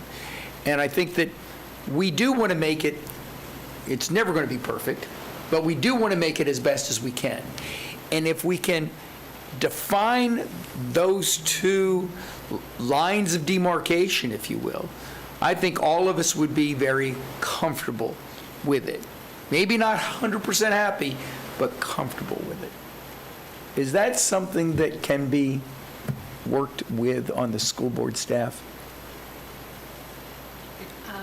I mean, work on it. I'm just saying work on it. We can work on it, yes, yeah. Would that be something that others would feel comfortable in us trying to do? Commissioner? I have no problem. I mean, there's no doubt we all want to do, well, I'm sorry. I've had my hand up like. I did not see your hand up. I know you did. He had his hand up too, and I was going to call on you next. Before you started talking. Okay, I'm sorry, I did not see So, that. because it's related to this, and I think it would be helpful to try to push through this, to gain understanding. Paul, my understanding that the agreement is perpetual by virtue of statute. Yes, the nature of it is, okay? In my simple mind, the issue is, do you want concurrency or do you not want concurrency? That's my next thing. If you want concurrency, then we need to have the agreement. In the future, and the agreement, the way it reads now, is that all of the entities agree, the county and the cities have to revise and have their comprehensive plans and their land development regulations consistent to support that concurrency on a district-wide basis. And then the school board implements that concurrency and tells kids which school they're going to. That's the school board's job under the agreement. Any modifications to the agreement at this point in time take a unanimous decision of everyone to modify the agreement. In the future, if the board, this board or a future board decides that they do not want concurrency, then we would approach the rest of the players in the interlocal agreement and try to amend it within the body of the interlocal agreement. Or failing that, then we proceed to other action, which could be, and again, there's other avenues, but it could be to go to court to say we think it's an illegal agreement because we're perpetually bound. And we don't want concurrency, and we want out of concurrency. So that is an option. Not the cleanest, not the prettiest, but again, it is available. So we are not perpetually bound. Within the structure of this particular agreement, yes, we are. But is there a way out of this agreement if we determine that we do not want to support concurrency anymore? The answer is yes. And so who's responsible for the document? Who's responsible for bringing it to closure? All 9 parties, because all 9 parties have to sign it. And who's the lead agency? On this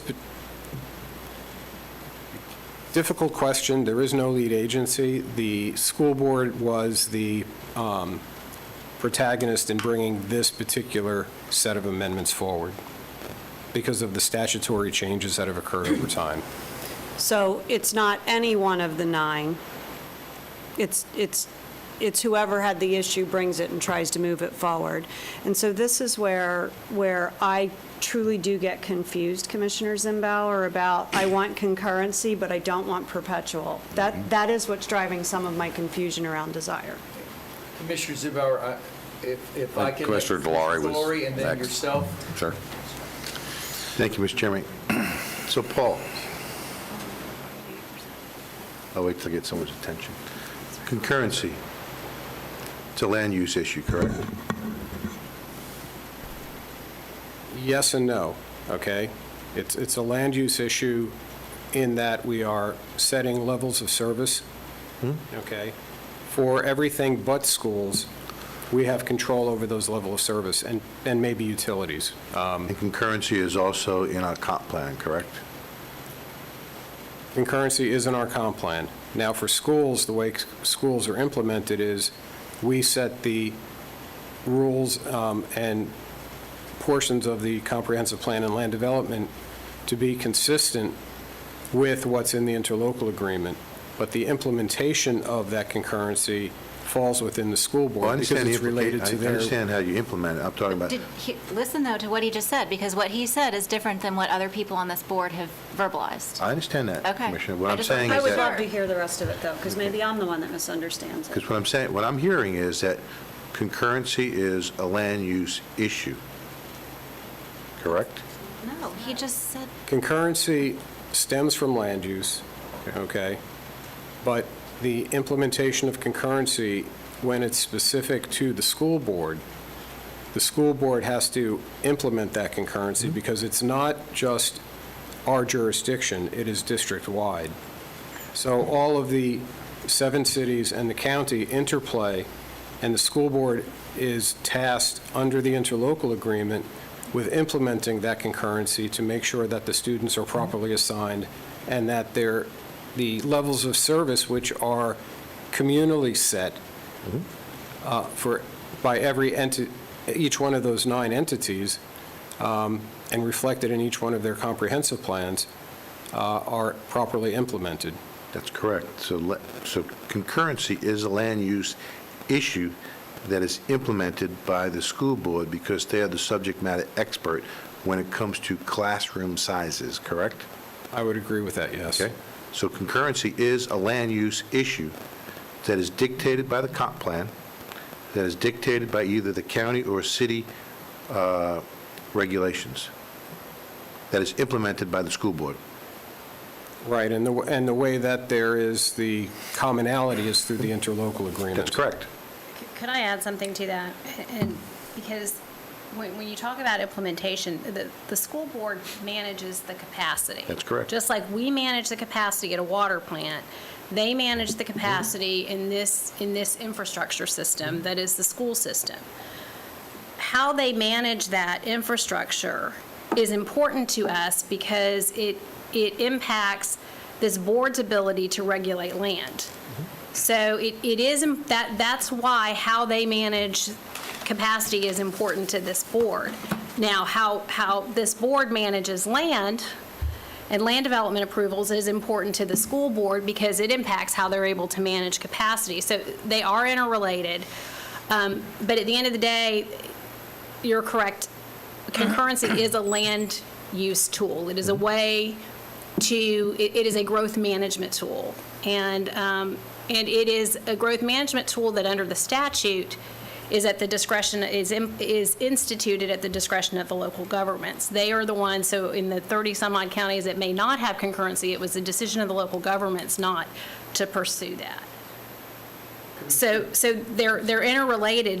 What they do from an implementation standpoint affects us, but what you do from a development approval standpoint affects them. And that's the reason why I'm trying to say that concurrency is a land use issue. Implementing it has to be implemented by the school board. Just like what you're talking about. I would say it's managed by the school board more so than it's implemented. I'll use a different word. Because It's managed by the joint school board. implementation, but the capacity management is by the school board. And Paul's absolutely right. It's one of the sets of infrastructure that we don't manage the capacity. We're not involved in managing the capacity. Are you through? And the reason why I wanted to bring this up, because people are confusing those two issues. And Commissioner Zimbauer has asked to be recognized. And let Commissioner Zimbauer talk next, then.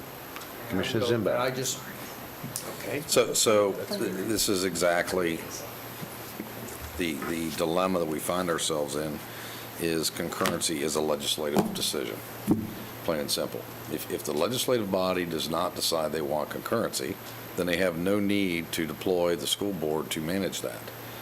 We've decided we want concurrency. That's been our discussion all along. I think we all agree we want concurrency. Notwithstanding, Mr. Chipok, you can have concurrency in utilities, correct?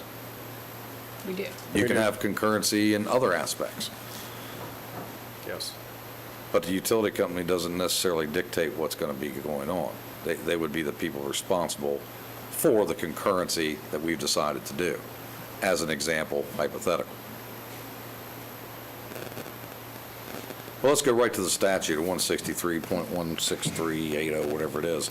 Is there anything in that statute says that an agreement has to be perpetual, It said, but no expiration? no, but the Okay. the 2007 agreement is perpetual at this Okay. point. Well, since 2007, the legislature decided to do away with mandatory concurrency, right? And then they brought it back. So It's it was voluntary now. Voluntary, correct. So there's an argument that concurrency that was in effect in 2007 was gutted by the state legislature. We decided to keep it in place, fine. I don't disagree with that decision. In the statute, the vehicle to accommodate concurrency is an interlocal agreement, correct? That is correct. But nowhere in that statutory language does it say that it should be for 2 years, 3 years, 4 years, 5 years, 10 years, or perpetual. That is also correct. It also does not require 100% participation, correct? 80% participation Correct. to have it, but then also, then it gets complicated as to with concurrency Sure. service areas, and what do you do with the people that are not in there? Right. Of course. And there's all kinds of language that speaks to that as well, and how that will be accommodated between that municipality and the school district. So,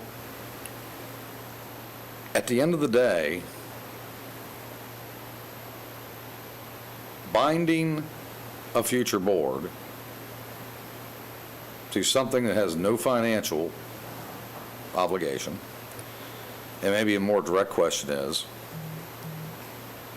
if we adopted the interlocal agreement, regardless of what it says, and 2 years from now, a new elected body comes in, can they not just call a meeting and say, we're going to do it with concurrency, and it's 3-2 vote, it's done? That would be the genesis of the decision. Implementation may be a little bit more complicated. but Understood, yes. right? So we've had these discussions with many of us commissioners. We've had interlocal agreements with the city of Sanford, Oviedo, Winter Springs, and others. That's a policy decision. And policymakers change with elections. And so I've always had a core belief that binding a future board, those who are the legislative body to make decisions, there's plenty of case law on this. I've spoken to the county attorney directly in this regard. He's told us, you all have told us, that we can't bind a future board unless there is a financial obligation, such as bonding, et cetera, or some very narrow proprietary type issue, which I would argue school concurrency is not it. Now, with that said, again, I'm not against concurrency. I've agreed to do that, but I think there's a misunderstanding what concurrency is and what tool that is. That is a tool of land use. And the legislative bodies have to decide whether they want concurrency or not, not only in this county, but in 7 cities.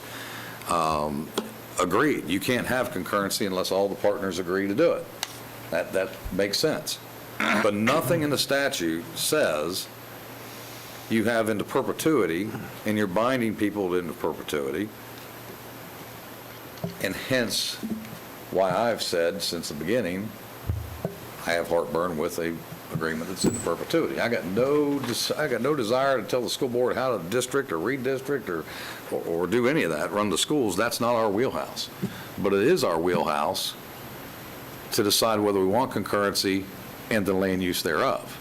And I think some of our friends at the school board don't completely understand the land use aspect of that and how decisions that they make or some future boards could make with redistricting and school operations could impact the land use side indirectly, even though they're not the ones having a hearing to make those decisions. And so I would like from the county attorney's office, in writing, where we stand with this in perpetuity of binding future boards with this agreement or any other agreement.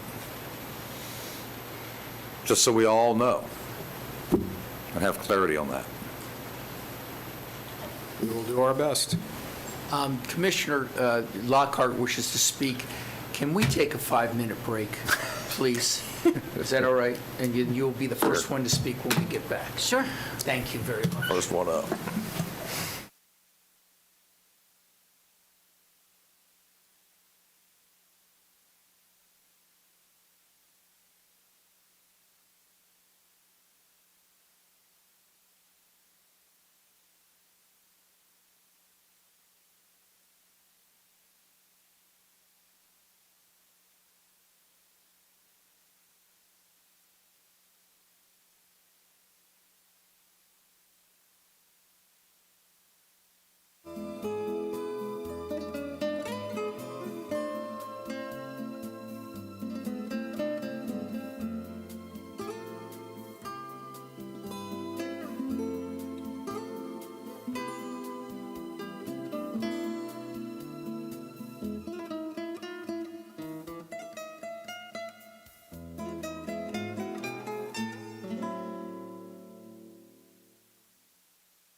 And thank you for the 5 minutes. Commissioner Lockhart, you were going to say something. So I do want to move this forward, and, I'll take whatever licking it is that you all want to give out. No, I mean, it keeps coming up, so that's fine. But I'll take whatever licks I need to take to get it to move forward, quite honestly. 2 things. The reason why the school board has come back is because we put in the 88%. That was not there. So if we hadn't done that, they wouldn't have needed to come back from their perspective. Just, we initiated that. I would like to have, moving forward, our staff meet with the school board, not just their staff, but I'd like 2 attorneys in the room at least, one from our team and one from their team, to actually look at the statutory language and the language that's in 11, 12, and 15, and I want them to identify, I want each agency to identify the actual language in those sections that supports their respective narrative that there's an issue. I want the school board to point out, highlight, underline, italicize, however, and explain what the language is in 11 and 12 that is giving them heartburn specifically. And I want our team to point out where the language is that makes us think that we're somehow ceding over land use issues to the school board. So both perspectives, I want the actual language identified by the attorneys and explained to us. After you guys get together and you talk it through, I want you to come back and report to us up on the screen the language and talk us through it. Because I think there's a lot of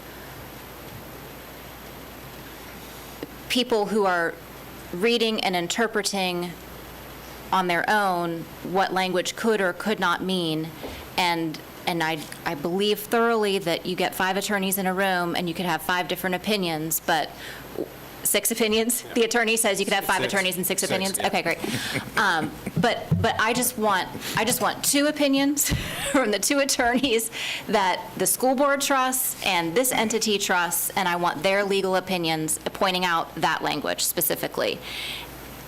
And I do think that currently on the bottom of page, I think it was on the bottom of page 8 or 9 was where the language currently that's being proposed brings back this agreement to the PSFP, through the PSFPC automatically every 3 years or something to that effect. And any one of us has the ability to take the agreement back at any time. So I know there's the perpetuity question, so maybe you would, agreeing with Commissioner Zembauer, I'd like that question answered in writing as well, because I think that the language at the bottom of page 8 or 9 answers that. So I'd like to move forward. I'd like a plan for moving forward. Can we see what their agreement was? I haven't seen it yet. You've been emailed. I know it. we've been emailed, but I don't have it in front of me. It's in your email. I'll try to share the screen, but could I? Yes, yes. I don't want to. County manager, go ahead. I have a comment and a request for clarification.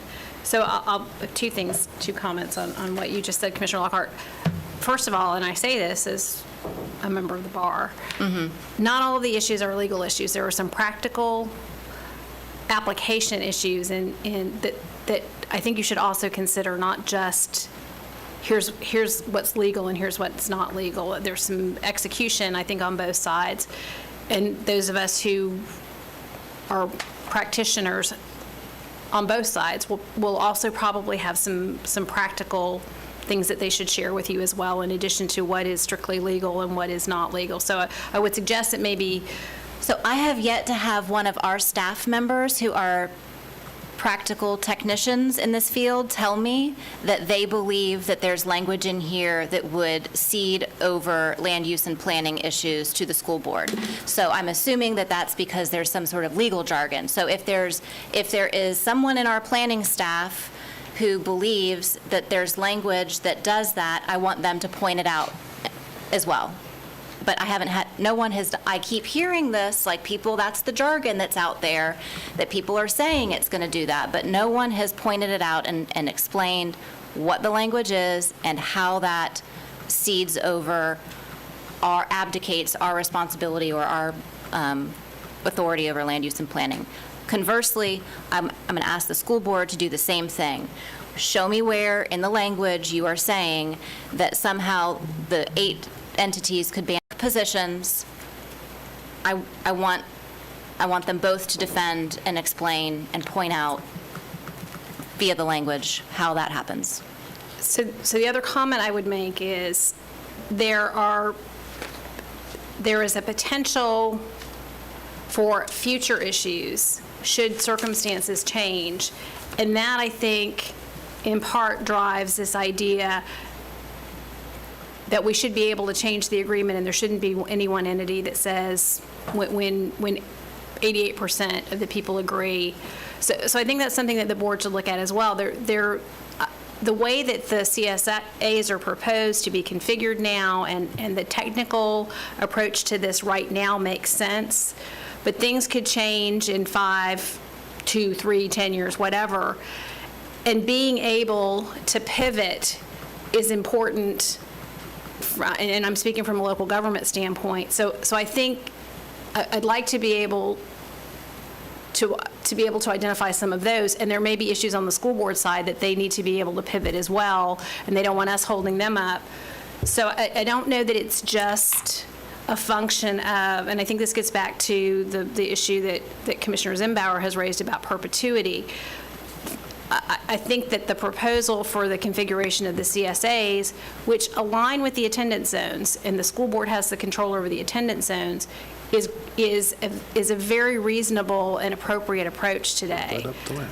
It could be, and I'm giving you an example of why things could in the future, why you should be concerned about things in the future. You could have a different composition of the school board who could decide they want to do something with those attendance zones that is very impactful to local governments and their ability to regulate land. So that's and that statement right there is what I want to have pointed out in writing. Yes. Here's the language. Okay, that's what I'm asking for, because I keep hearing that narrative and I'm not seeing it. And I know where it is, so we can point it out. And it is because the school board has the final authority, ultimate authority over attendance. So it's not necessarily, and I'm not saying that they shouldn't, but that's a function.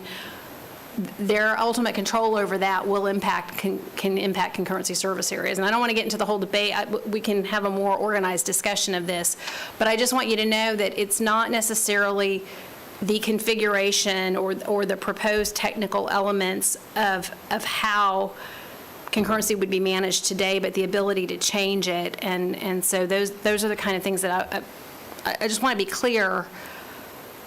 It's not the proposed management technique of today, but the possibility of what could happen in the future is part of this. And I appreciate that, and I understand that, and at the risk of going back, but I think this is also pointing forward.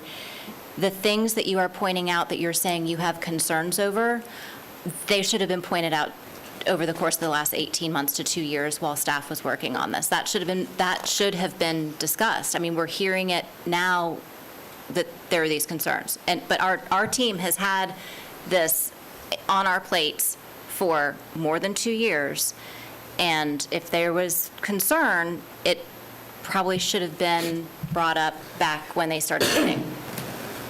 So we need to figure out moving forward whether it's, whatever it is, we need to put everything on the table moving forward. And I just want to say, I think some of these issues that I've just discussed are a function of this issue of perpetual agreements and unanimous approval. Those are issues that were raised by this board. So that's some of the thinking behind that. So that's what we'll share with you. Maybe I can try to wrap it up, and I agree with what everybody is saying, but I think we're still missing. So I'm going to try to get it in the most simplistic terms, because I do understand how it could be misconstrued and misunderstood. Trust. It comes down to trust. I have no problem trusting our school board today. I have no interest in this board, through any agreement, dictating to the school board how they do capacity, when they do redistricting, none of that. I've got no interest in that at all. You don't have to look far around this country to find areas that now, because there is not capacity, and you have a school board unwilling to have the hard conversation of redistricting with the parents, that then, by default, impacts somebody's property rights to develop. That's, I think, the simplest way I can put it, and that's my angst, and always been my angst, with the perpetuity question. As long as we're all playing fine in the sandbox, it's a non-issue. But as soon as we have a turn with a different body who has a different outlook and wants to construe the four corners of that document for its literal means, we're in trouble. Does it ever happen? Maybe not. But why take the chance? That's as simple as I could put it. I don't think you're going to find, there's no language in the document that I think our staff can point to that says, it says right here, the school board dictates land use. No different than it says any legislative body in this county dictates school capacity or concurrency, et cetera, et cetera. And so I think a lot are getting lost in the literal world, the words of that document, of what could reality occur should we not have willing partners at the table. Okay. Does everybody, I think that we come up with some sort of agreement, because I've heard some agreement here, and I think with the direction from what I'm getting is that you, the staff, will get with the staff of the school board and try to see if we can come up with some suggestions to get us off of this impasse. And at the same time, we want some information about where it shows the concerns Mr. Chairman? that have been, I'm sorry, Bob. Where we show the concerns of how this could happen in the future. And the two issues are, unanimous.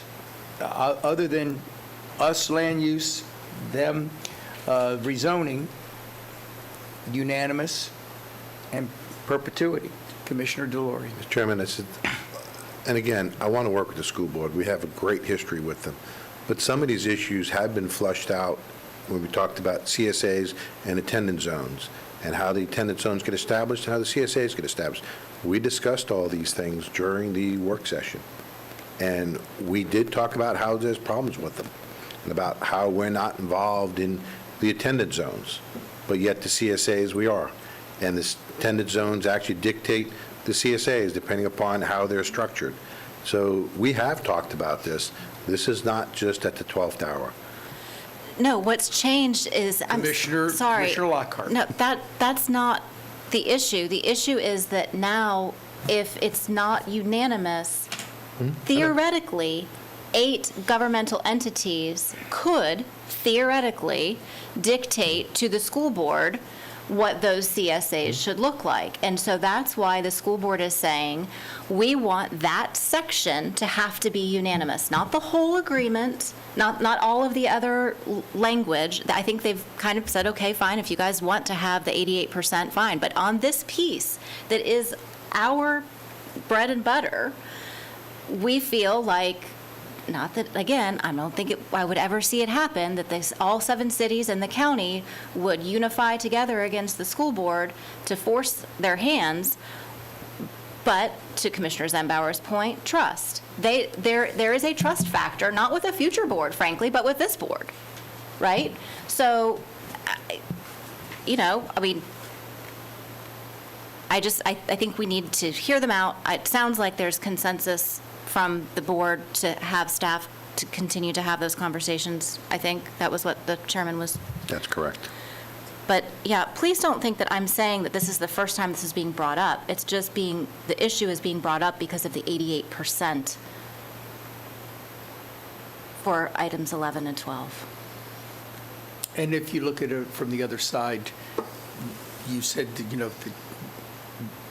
that one or two could do that, but the other side is that the school board could do it to us, too. Right. And, That's what I'm saying is both sides both need to be, Yes.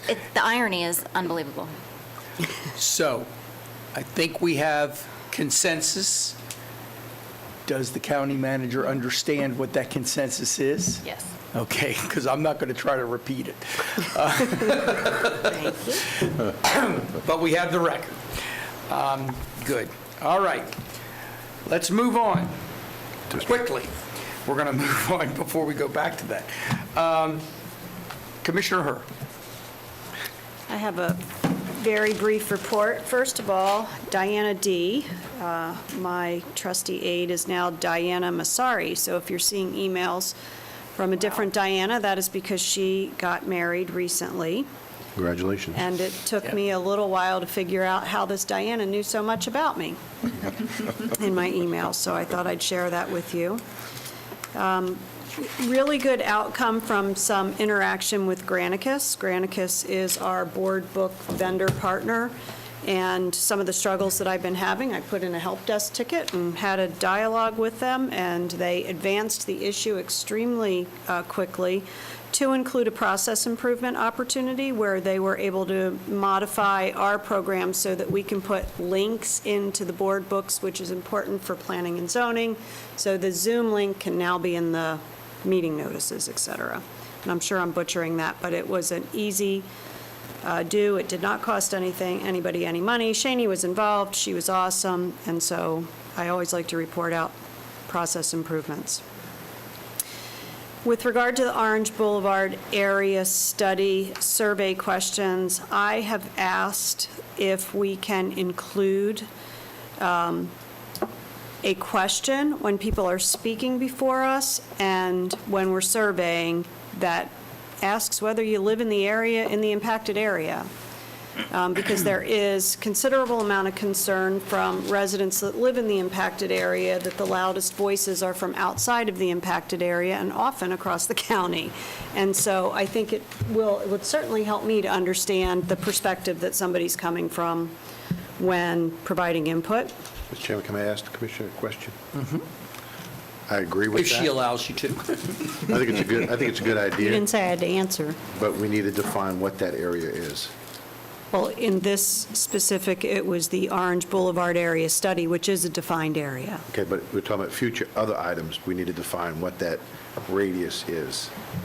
I'm speaking to studies, like the Lake Mary study, the Lake Mary Boulevard study, these studies. If there's other places where this is applicable, yes, it would have to be defined. Okay. So mine was a little narrower than your interpretation, but if we can define it, then let's do it. And then the last thing on my list is that I did take a field trip, and I would encourage all of you, I know you've all been invited to do this, with the great Katie Moncrief, who is of Katie's Landing, and I got to literally walk across the river. And so the little Wekiva in front of her home and a couple of her neighbors' homes, field trip is worth 1,000 words. So it is literally landlocked. The sand is up to their docks. If they need to sandbag, I guess the good news is they can sandbag right from the river. It's pretty bad. But I'll thank Nancy Rudner for putting together the event, and I do think it's worth seeing. That's it. If I could piggyback on that, Commissioner Herb, one of the things that, with the money that we've received from the study and the money that we received from the grant on the Little Wekiva, my comment was both to, our staff, and I don't see her here anymore, Tricia, as well as Terry, let's not hold back getting things done that we know have to get done while waiting for a study. There are certain things that we need to do to open up the Wekiva, the Little Wekiva again, and that needs to be done. And, like if you've been to Katie's house, you understand how important that really is. So For the record, I didn't get an invitation, so I will reach out to her. Consider yourself invited. Okay. if you've never been there before, it's quite a wonderful location, and the house, too. And as you're driving up, you see deer, usually. Okay, anything else, Commissioner? Nope. Commissioner Delory.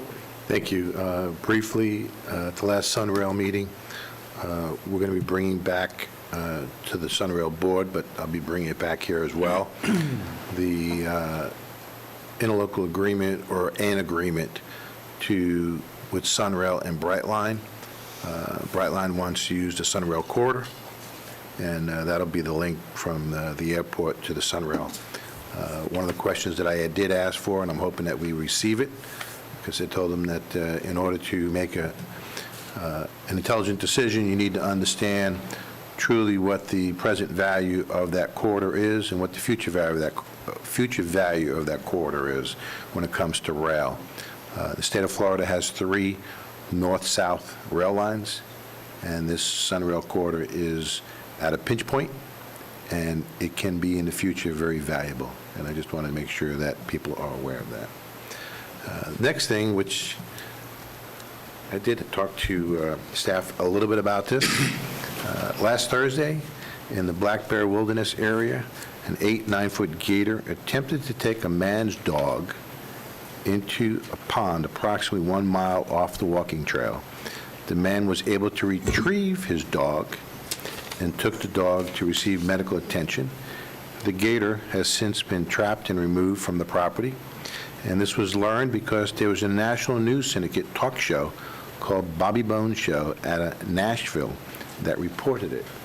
So people are actually paying attention to what's happening on our natural lands nationally. How they got that information, I really don't know. But I just want to make sure that everyone is aware of that. And last, Mr. Chairman, Gators going to be gators. I wanted to wish everyone a happy Memorial Day weekend. I know that Bill Hyde spoke about it. It's next Monday, next week, and I think it's important that it's truly a day of remembrance and thanking the individuals who paid the ultimate price, as well as the families who lost loved ones. And I'll be there in Oviedo at the cemetery that Mr. Hyde did talk about. I've been there several times through over the years, and I highly recommend it. I know there's also an event at the Sanford downtown. I know that I heard that Commissioner Lockhart will be there, and I think that it's truly a day of remembrance. Thank you, Mr. Chairman. You are welcome. I have a quick question. Because I understand that, small dogs especially attract alligators, on that walkway, are dogs allowed usually, or, okay. Just wanted to make sure that, it just seems like And how I found out about this, Mr. Chairman, I got a phone call from someone that said, you folks keep on making the news for various reasons. And I asked, what's the issue now? And they talked about the Bobby Bones Show and about a gator. But the dogs have to be unleashed, correct? Yeah. So that was a very, very aggressive gator to go in. Well, it's also an aggressive individual that went to the gator and got the dog back. Yes. Who wouldn't do that? Who wouldn't do that? You would do that. Jump right in. Okay, real quickly, I think all of you are aware and attended the birthday bash for the Sharing Center's 35th anniversary on the 15th of this month. The Regional Planning Council had a meeting on the 19th, and I gave a report on the National Association of Regional Councils, something that Commissioner Delory is very familiar with. Mm-hmm. On the 19th, the mayors and managers meeting at the Aquatic Center in Oviedo. The sheriff gave a a very spirited report about the opioid situation and made a request of all of the different venues that when we get the money for the American Recoveries Act, that there might be some pooling concerning some opportunities there. Chairman, he actually was asking about this opioid settlement money. Yes, yes. The 21st of this month, the Rotary Club of Oviedo, we've talked about that, had their 50th anniversary. That's the third Rotary Club in Seminole County that has had either a 50 or 100 within the last 2 years. Seminole County South did its 50th, as did Oviedo, and the Sanford did 100 this year, which is very interesting. I talked to you about May 27th being the Links Board meeting and the surplus, and there is a great deal of surplus that will be then going into auction. Commissioner Delory mentioned the 31st of Memorial Day here in Sanford, that both Commissioner Lockhart, who will be presenting the resolution, and Commissioner Zimbauer will be at. The 28th, there is the Seminole County Memorial Day Remembrance Ceremony, and that is mostly virtual, is that correct? Folks can attend it virtually. There will be a small in-person ceremony by invitation, but there will be limited capacity. So folks can watch it. It's at 9 a.m. on Friday the 28th. And you can see it via SGTV and streaming on the website, and I think there'll be a recording of it on YouTube. Are we supposed to be there? Yes, you are supposed to be there. You should have gotten an invitation, yes. I hope just wasn't sure I hope if that we you were part of the ones that I were the hope that small you got group an or not. invitation. I hope that you got an invitation, No, I yes. think the commissioners are Yes. certainly not supposed to be there, but welcome to be there.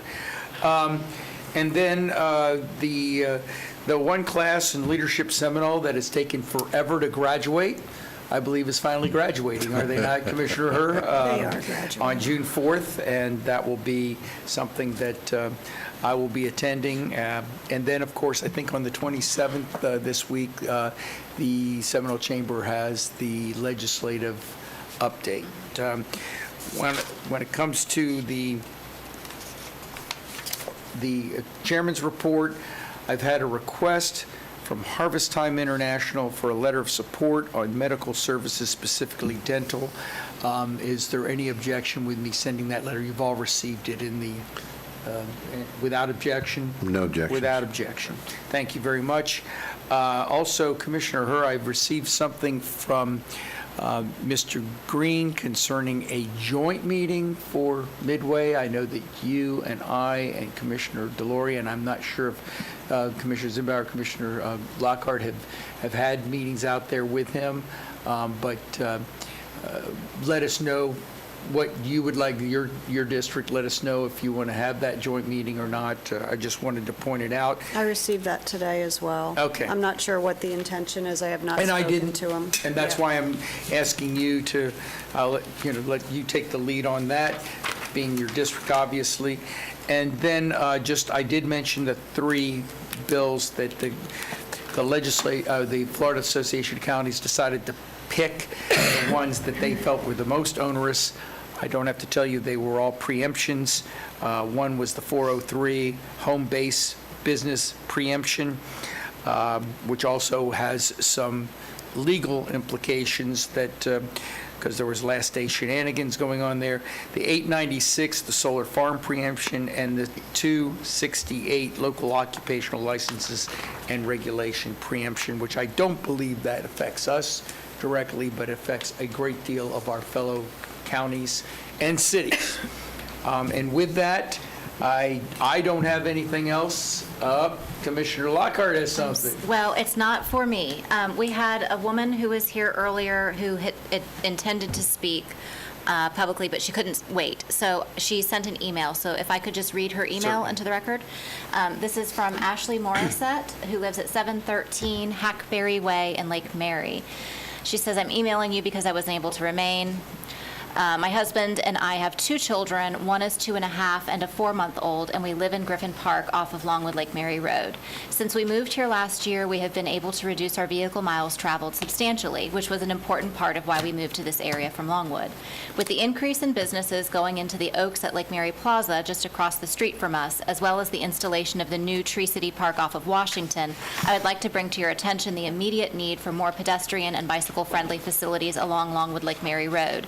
Specifically, I would like to ask the following facilities be added: a crossing with high-visibility pedestrian bicycle crossing signs that extend across Longwood Lake Mary from Washington Avenue, and a marked crossing with appropriate sidewalk reception facilities from the Oaks at Lake Mary Plaza to the entrance of Griffin Farms Plaza. And I know our Public Works team knows exactly where I'm talking about because we just did some work there. I will forward it to you.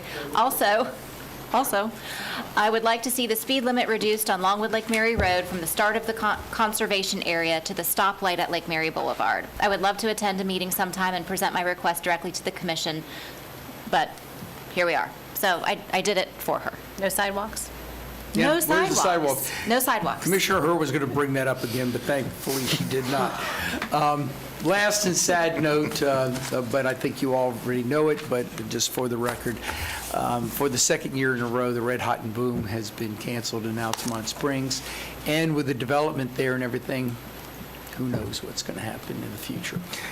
With that, if there's nothing else, anybody else for the good of the order? Seeing none, meeting adjourned.